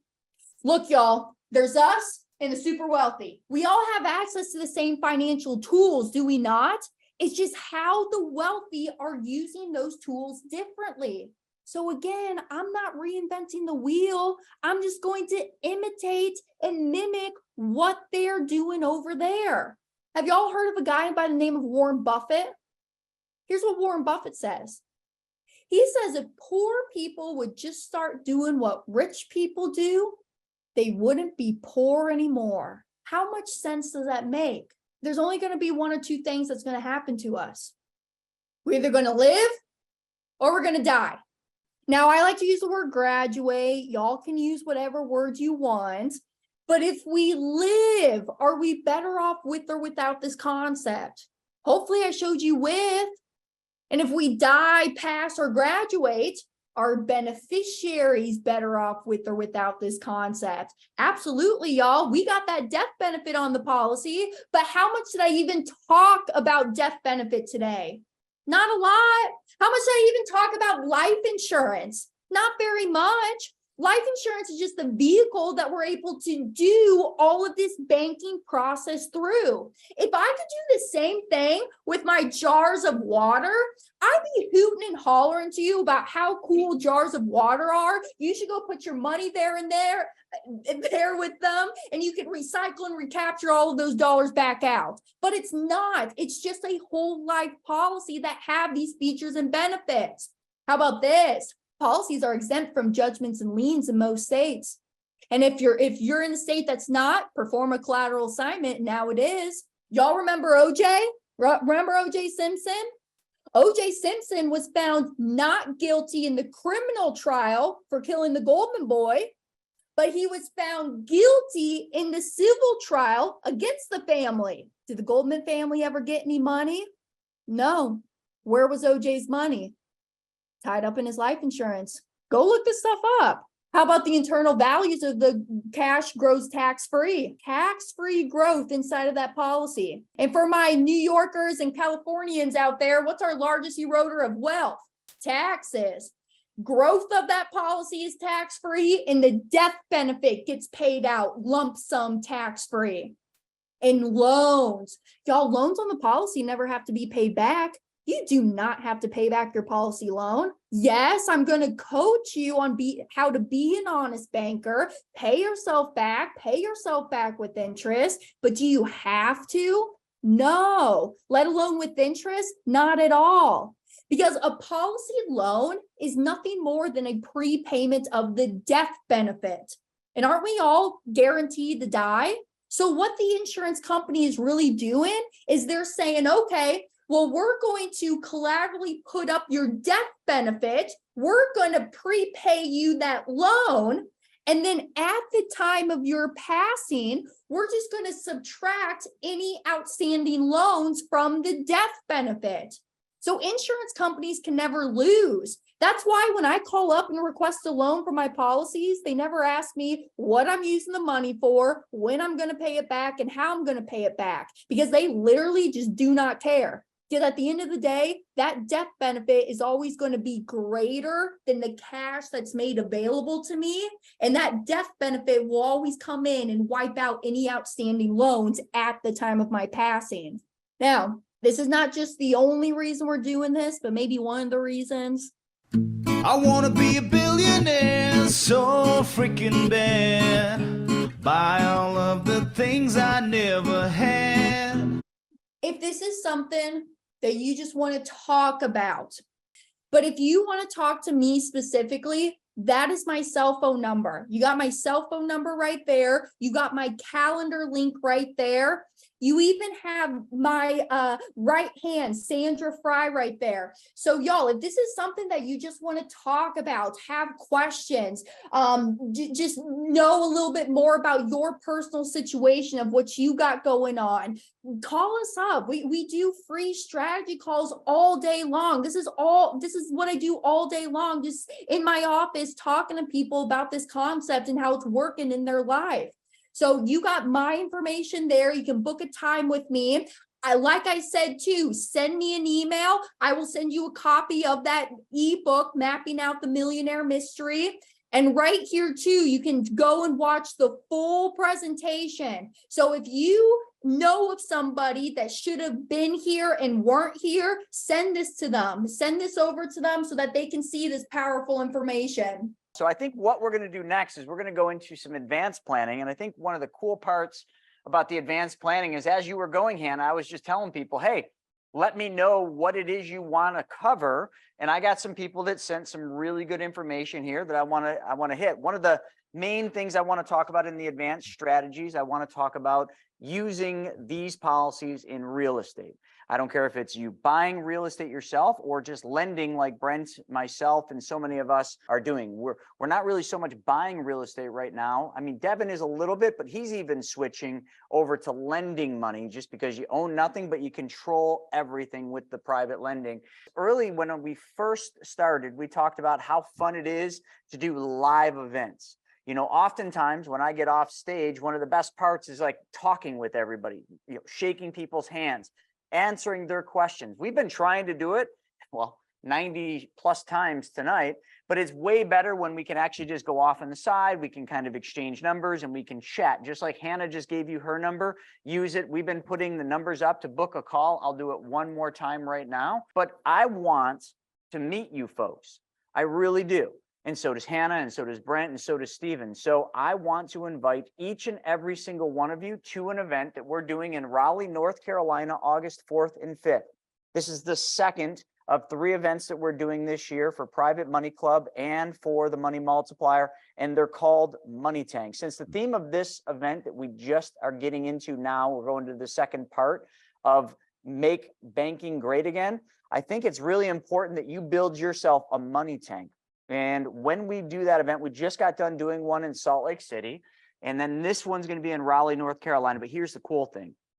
The venue that we're doing it at is the same venue Ed Milet uses, the same venue you've seen Tony Robbins use with that wall of screens. So not only are we able to go live, okay, and virtual at the event, but we're also, so we're going to be doing both. We're going to be live, meeting every one of you, but we also are going to have a virtual component of it, so you can watch virtually. This event that we're going to be doing is primarily Be Your Own Bank themed, and it is private money. So if you're somebody that's lending money, somebody that needs to borrow money, or somebody that wants to become the bank, that's the specific things we're going to do. We're going to be hitting tax planning there. We're also going to be hitting a lot of stuff with real estate and how to get into real estate. And we've got a bunch of other speakers that are going to be at that event. So I'd really love to invite each and every single one of you. I know I got Steven here. So Steven's putting the links right over in the chat right now. Now, we have a VIP event, okay? So we have a VIP section. I don't know how many we've sold, but it always sells out. The last one sold out immediately. And what we do with the VIP is you get front row seating, and you also get to do a private event with all of the speakers the day before, and we do some really cool stuff. Last time we raised go-karts, but I'd really, really love to invite all of you, and we're going to make it worth your while to come out and see us face-to-face because it's way more fun. Well, here's the tickets right there. So you got the general admission tickets. Okay, they're $5.97. The VIP tickets are $12.97. Like I said, front row seating, exclusive networking, a happy hour event the day before, and we're still putting that together in terms of what it's going to be. I don't think it's going to be a go-kart racing thing, but it's going to be something super cool. Plus swag bags. So the VIP always sells out super fast. We just went over the money multiplier, but we're going to specifically at this event be talking deeply about how to use it in real estate and private lending, talk about self-directed IRAs. We're going to talk about taxes and how to, be tax efficient with what you're doing. And we're going to learn how to do the taxes for private lenders. We've got all these guys. Jamie Miller at the last one was a favorite. He's a communication specialist. We got the 2 Mikes, myself, Stephen Nagy. And Stephen, and since you can't talk, I got to do this. Shauna, of course, will be there. Are we offering anyone on this a discount? Do we have a coupon code where they can kind of get a little something special? What do we got for them? You want to put it over in the chat?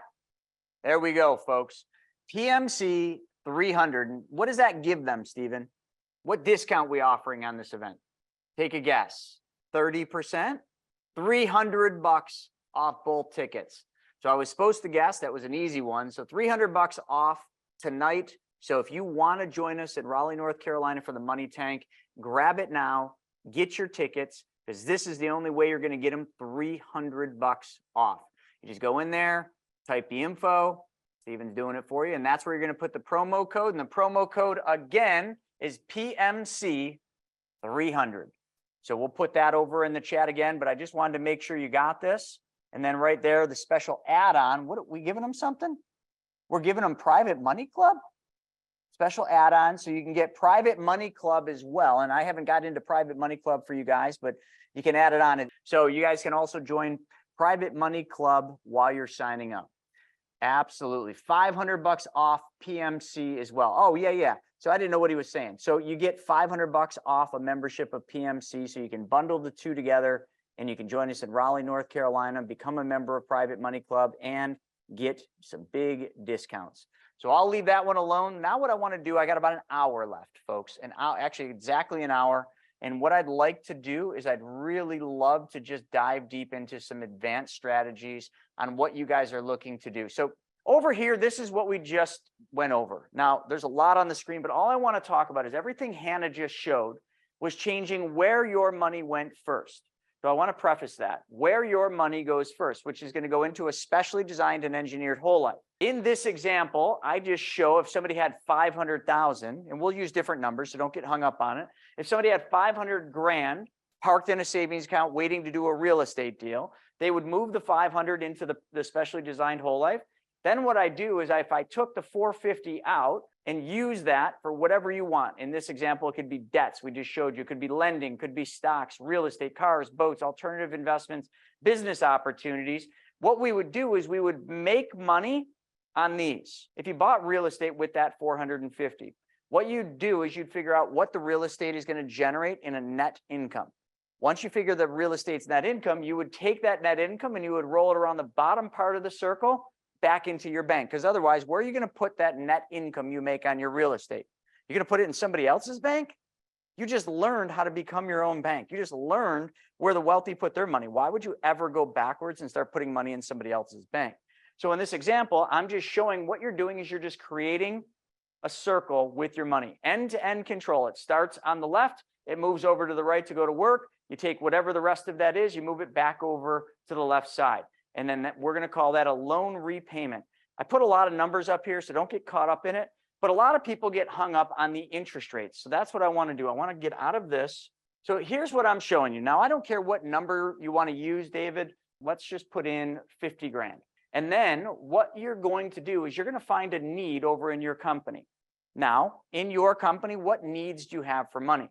Some people say marketing. Other people say operational costs. It can be anything you want. It could be even buying real estate. Maybe you've got a real estate entity that buys apartment buildings or BRRRRs. It could be that. So why don't we just do that? Let's do real estate first. Let's just say that you personally own the policy. There's two ways to do this, but in this example, you personally own the policy. You got 50 grand in there, and then you're going to buy a piece of real estate and you're going to buy it in a really little town in Texas. And I'm just going to use a piece of real estate that I saw on Private Money Club, $35,000. And I'll show you that deal in a second, because if any of you had 35 grand, you wanted to lend it, it's on Private Money Club. So what we would do is we would take a loan from the policy. Remember, we put 50 in, okay? That 50,000 is going to basically earn interest and dividends. You're going to get a death benefit. For this example, let's just say your death benefit's $500,000, and we're going to take 35,000. Actually, let's make round numbers. Let's go to 40,000. Just keep math simple. We're going to take 40,000 out of the policy in a loan. So your 50 doesn't get affected. Your 50 just acts as collateral. Where does the 40 grand come from? Right here. You subtract the 40,000 from your death benefit. The insurance company literally loans you your death benefit now. Then what you do is we're going to then put that money in a segregated bank account. A lot of people were asking about this. I know Hannah did a really good job of explaining it, but people were still asking. The segregated bank account is nothing more than a second bank account. Like, go to your bank and open up a new checking account. That's it. Nothing complicated about it. Why do we do that? Books and records. Because I know a lot of people, when you put money in your bank account, it's like the black hole. You go back to it and there's no money in there. So we don't want that to happen. We want to make sure that all of the money that you're using for your banking system is separate from all your other bills, your beer money, and everything else that you do. So the 40 grand goes through the segregated account. From there, we're going to actually lend the money to our company. So like Devin, how he does it, he's got a company called, so let's just do Mr. Burr, since this person was referring to Mr. Burr. Mr. Burr has an entity called Mr. Burr. Convenient. So what Mr. Burr would do is decide, because remember, when you're the bank, you set the terms. he would decide what interest rate he wants to lend the money to his entity at. I lend money to my companies at 6%. Why 6? It just seems like a fair number. Basically, I know I don't have to pay 6 to the insurance company because I know my loan interest rate is anywhere between 4 and about, this is a little old, so about 4 and 5.6%. We'll just kind of bring it up to modern time, depending on what policy you have. So if I charge 6, I'm covering the loan interest from the insurance company, and then I'm going to make money twice. That's how I did it. But you can do it anyway. Now, Devin charges his company more than what I do. So let's just say Devin does a note, and literally he does a promissory note from his company, Mr. Burr, to him, Devin Burr. Wow, that was a twisty one. So he's going to do a note, a promissory note for $40,000 at 8% interest, and he's going to do it from Mr. Burr to Devin Burr. Okay, I know that sounds silly, and you're like, well, it's your money. Why would you do that? Well, when the IRS comes knocking, they're not going to understand the way you just would think. So you want to make sure this is all documented. So Mr. Burr here. All right, so now we've got a note in place. It's signed by the owner of Mr. Burr, which is Devin Burr. And now the 40 grand goes into his company's bank account. And then he does the bookkeeping. It's on QuickBooks. So he buys the piece of real estate. Now, let's just assume that he's going to rent it, okay? He's going to do well, why don't we just do a Burr? Because we got Burr and Burr and Burr, right? So he's going to do a Burr, a buy, rent, rehab, or refinance. So he buys the property, he rehabs it with the money that he borrowed from his policy. And then every single month, he's going to make the interest rate payments. And let's just do the math here, just because I'm doing this all ad lib. I actually am going to do the math. So we'd go 40 grand times 0.08 divided by 12. So every single month, he's going to make a monthly payment for $266.67 from his company, Mr. Burr, to his policy over here. Now, there's 2 ways to do this, okay? The segregated account is why we do it for books and records. He could just take this $266.67 every month and let it build up, which means at the end of the year, he'd have $3,200 sitting in the segregated account. He could just take this $3,200 and redirect it back to his company and loan his company another 32. Or how I do it is I actually set up a loan repayment every single month. This is a little different than how Brent does it. Brent would say I play financial gymnastics with the insurance company, but they haven't told me to stop playing gymnastics. So maybe they like it, maybe they don't. No one's keeping track. So $266.67 comes back into my policy. Why do I do that? I do it because I know that every month I'm reducing the loan balance owed to the insurance company, which means I'm paying a little bit less interest back to the insurance company because I'm declining that balance. If you remember how simple interest works, Hannah did a great example of the car and the really good bank, how you can make more earning 4 when you're paying 6. We're paying the loan down and our money never stopped earning interest. Then when Devin decides to sell this house or refinance it, then all he does is the $40,000 from the refinance, because now that money's on the bank's books, or he just decides to never put it on the bank's book. He just sells it. 40 grand comes back. And again, you could take the 40 grand from here plus the interest, move it out and do it again, or he could just pay whatever's left of the loan back. And then some money's going to sit in the segregated account. Because remember, if you paid $3,200 back in the course of a year, you can't put the 40 from the sale of the house plus the 3,200 back into the policy because you didn't borrow that much. So what you would do is you'd have some extra money here. Why did I bring that up? I brought that up because that's how we end up having more than one policy. There's 2 ways you're going to have more than one policies, okay? And you saw it in that example. Number 1, the policy you first design, your first policy, you exceed its limitations because you want to put more money in than what it was designed to hold. In this example, the policy is designed to hold 50 grand. So I can put 50 grand, but if I want to put 60 in, I can't. I got to open my second policy. And the other way that I've started policies, which is a little less traditional, is from this. I have a lot of activity that I do from my policies. So I have tons of money coming into this segregated account every month, and then I sweep that money back over here. But every single month, I track books and records, how much is left in this account after I sweep it back over to the insurance company. And when I see a steady pattern of a certain amount of money, let's just say over here, let's just say I had $1,000 every single month coming into my segregated account that I couldn't put back in the policy, I would then possibly go out and open another policy, another branch office for $1,000 a month. As long as it's sustainable, I want the ability to put as much money through my banking system as possible. So there's a couple things there that I think people get tripped up on. They get tripped up on this interest rate here and the interest rate owed to the insurance company. And they start thinking, well, who gets what? Well, very simply put, the insurance company gets whatever their interest rate is. I'm going to do another advanced strategy. So let's move away from real estate for a second, and then we're going to come back to real estate. Fair enough. I just don't want anyone's mind to not pick up on what I'm doing here. I just want to show you how it works. I just did it on the board. Hannah did a really good job of showing it with a car and with paying off debt. Now what I want to show you is I want to show you another example here of, let's just say I had 100 grand instead of 50. I just got 100 grand sitting in the bank account. Maybe I sold the property and I got proceeds of 100 grand and I don't know what to do with them. Maybe I exited a company and I have 100 grand. Hey, maybe I got a bonus at work and I got 100 grand. It doesn't matter where the 100 grand comes from, but what I'm trying to show you is this 100 grand is just money that I got from some activity in income, okay? So in this example, what I'm going to show is I'm going to dump 100 grand into the policy in the first year. Not all 100 of that is premium. As a matter of fact, out of the 100, only 12,000 of it in this particular example is premium deposits. The 100 is called PUA, paid up additions. So that money's the extra money that I'm putting to overfund the whole life policy. Hopefully everybody's catching that, but it's not really important. But what is important is that you understand this. The reason this policy has $94,039 in cash value, you're probably thinking, well, how come the 10,000 in the car example had less? How come the 25,000 for the chiropractor had less? Hold on a second.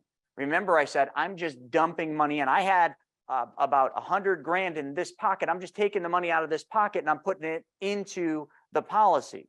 Not all of that is premium deposits. Only 12,000 is premium deposits. So because I'm dumping all that money in, and it's a one-time shot, I'm only doing this once, and I'll show you that in a second. Because I'm doing it that way, I have more cash value to use. So I have 94 grand. So let me show you year two, okay? Because we just put the 100 grand in. I don't have anywhere to invest it yet. Year two, I deposit 12,000 bucks. Now, the way we design the policy is really going to be based on your needs and goals, but let's just say this is just like the examples Hannah did, and it's a 60-40 split. 60% goes to paid up additions, 40% goes over to base. Doesn't matter. There's different ways we can design it. I'm just trying to give you the example here. Second year, 12 grand goes into my policy. Now I have 105. I put 112 in, I have 105 to use. I hear about this investment opportunity. Okay, it's a private hedge fund. It's a private hedge fund that invests in the currencies exchange, which is called Forex. But then I dive deeper into this investment strategy in this private hedge fund, and I find out it's done with algorithms. And I understand it, so it's an investment that I know, like, and understand, so I'm comfortable with it, where some of you may not be. But I look at the returns, and what I like about the returns is they're a lot like me lending money. See these yellow returns? These are monthly returns, actual returns from July to March. See how they're all just steady Eddie. I just got a steady return.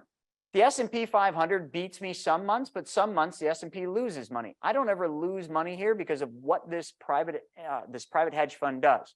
So I like this investment. So what I do is I decide I'm going to invest in this private hedge fund called Kearns Capital. So let me show you. Year 3 is when I learned about this Kearns Capital. I put another 12 grand in.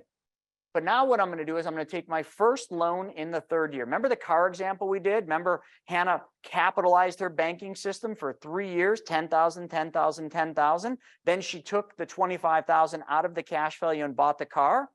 I'm doing the same thing. I capitalized my banking system. First year, I dumped in 100 grand. The second year, I put 12 in. The third year, I put 12 in. So if you really did the math, how much did I have total? Well, I had 100 plus the 19,000 in cash value, right? But now I take the 100 out.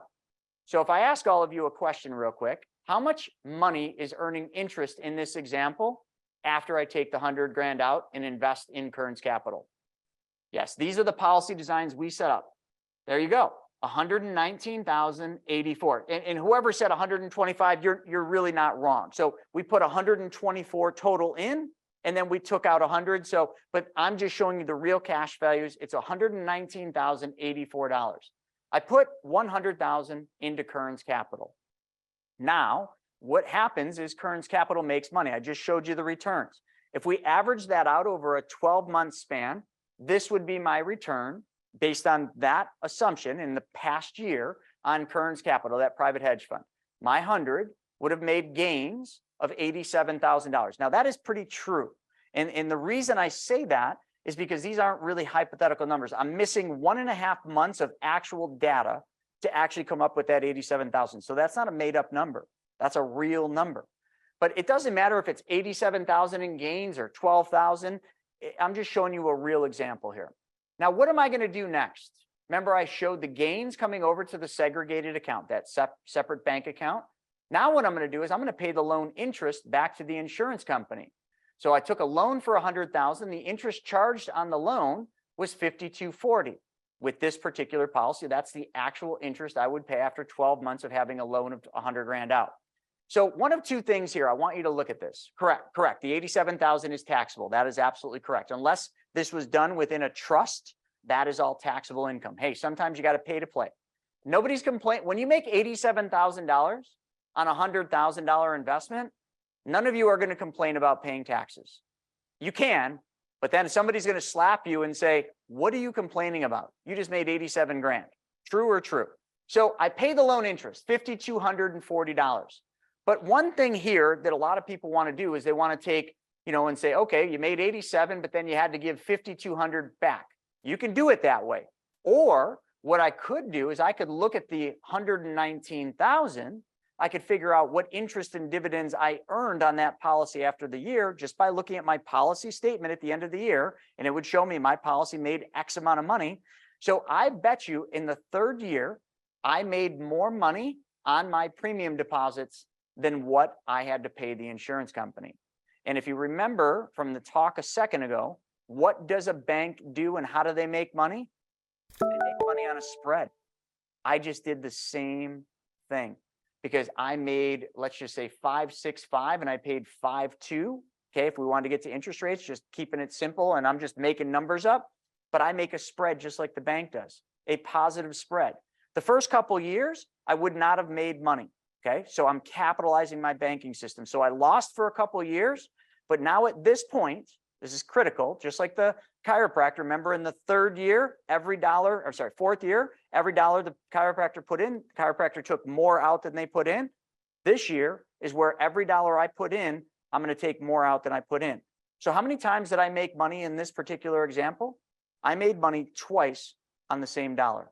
I made a spread on what the insurance company paid me minus what the insurance company charged me, plus I made the gains on the investment.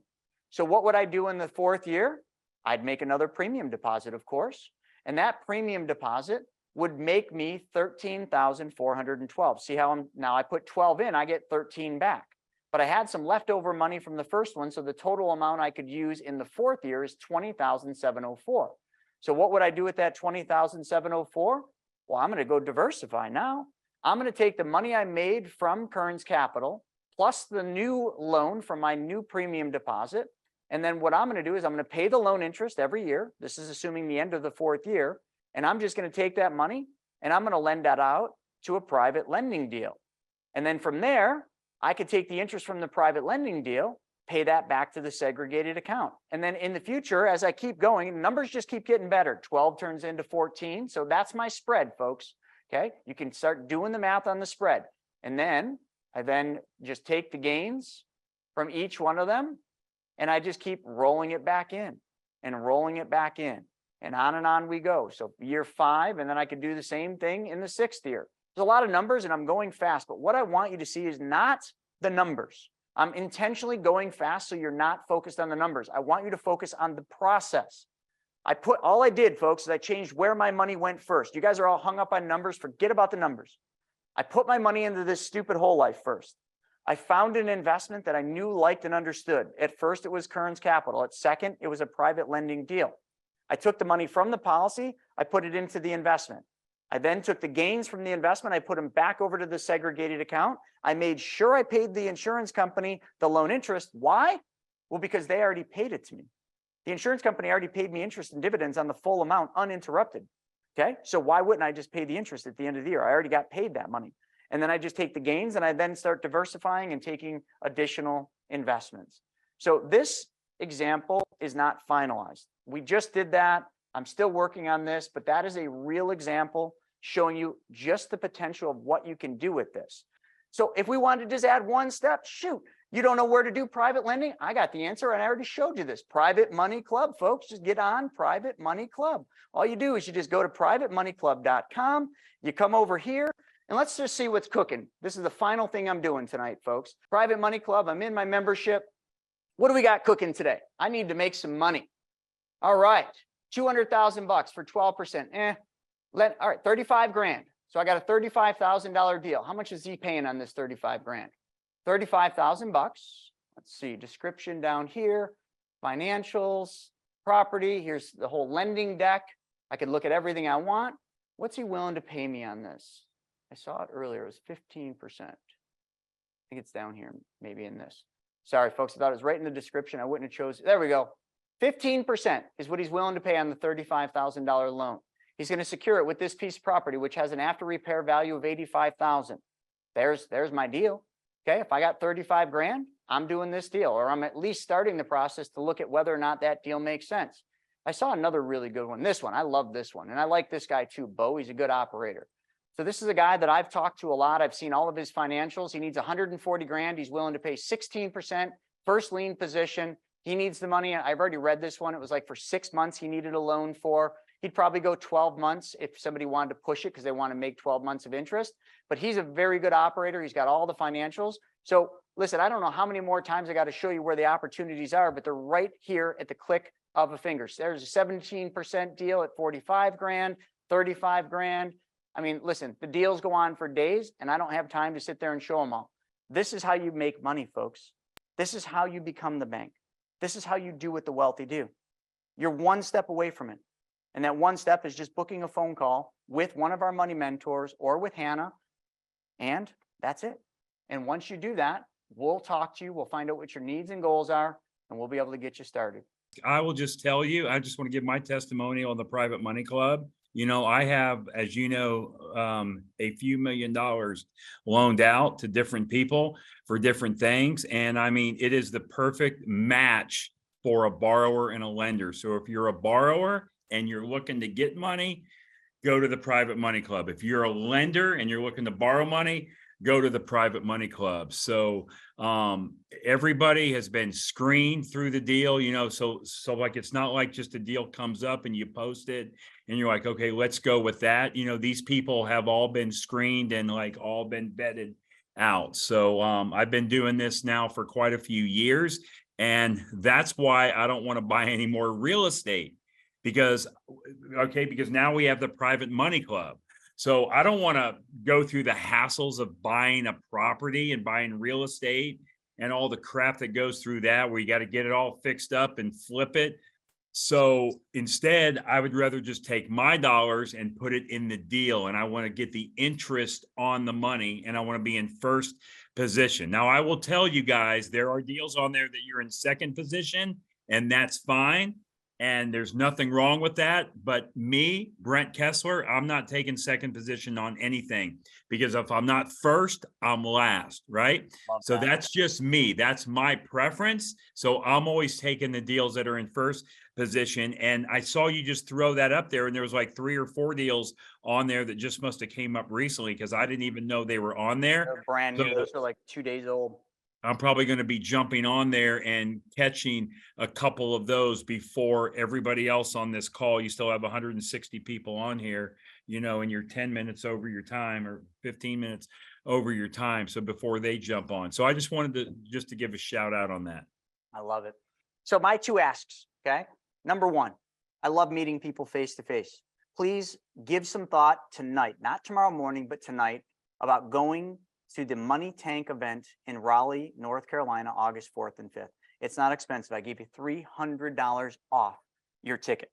If you want to be part of Private Money Club, Okay. We gave you $500 off that. Right on that same link that I just put up, you can do that. You can get $500 off Private Money Club, $300 off the event, and you're going to be with us face to face. My very last ask for all the stuff that I do. This is my 4th webinar today. Yesterday, I did another webinar and a bunch of other stuff. I give. For any of you that aren't going to move forward, aren't going to do something, if you do go to my YouTube channel, please subscribe and give me a like. I pour my heart into my YouTube videos. I was sending YouTube videos to everybody on here for their questions, for obscure questions of things. I had a YouTube video for it. That takes a massive effort. So all I ask is if you do go to my YouTube channel, please reward me with a subscription. It costs nothing but a click of the mouse. That's all I ask. So with that being said, folks, I have a feeling, yeah, you're right. I don't sleep enough, which is taking its toll on me. But I really enjoyed this, folks. I love that Hannah got to open it up. I love hearing her present. We were just in PA. She did it. And then I got to kind of pour my heart out, have some fun with y'all. And I appreciate that many of you sticking with us. The amount of questions was staggering. Kudos to all of you. And really, the biggest star tonight is each of you, because you were all willing to put your time, your energy, and your effort to learn something new. And I hope you did, because we gave it to you. We poured it onto you. And I hope some of you take that next step to change your life and your kids' life and their kids' lives, because this doesn't stop at you. We're not playing this game just for you. You're playing this game so that your family can live a better life well after you're gone.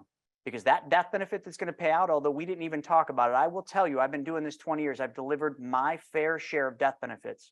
When I deliver a check to a family that just lost a loved one, and when they open that envelope and they look at that big number that's tax-free on that check, as much as sorrow they have in them, they realize that that loved one loved them so much that they took care of them while they're no longer there to take care of that family. The power of that, folks, I can't describe, but someday you'll lose somebody. And someday, some man or woman will show up at your door with a check, and you will understand why we actually really do what we do here.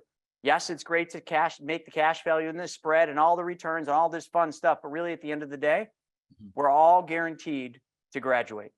And when we do, we want to leave the next generation better off than we were. And that isn't just going to be done with money. You also all have the obligation to teach your children this. Think of Hannah's life. If Brent didn't teach Hannah how to do this, what would her life be like? What would your kids' life be like if you never taught them this and you never showed them how to be their own bank and take control of their money? Just think of that future, and think of the future if you did share this one thing with them and teach them this one thing. That will be the greatest legacy you can ever do. With that being said, thank you all for everything. One more time, if you want to book a call, Hannah put her number up on there. I'll put the round robin. Take advantage of it. With that being said, I'm going to hit the stop button. Thank you all. This recording will be up on my YouTube channel. Throw me a like and a subscribe, and we'll see you all later.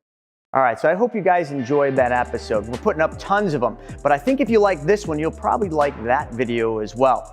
Not only that, I've got a book that I created, Mapping Out the Millionaire Mystery, where we actually show you what the wealthy do in the game they play with money. I want you to have that for free.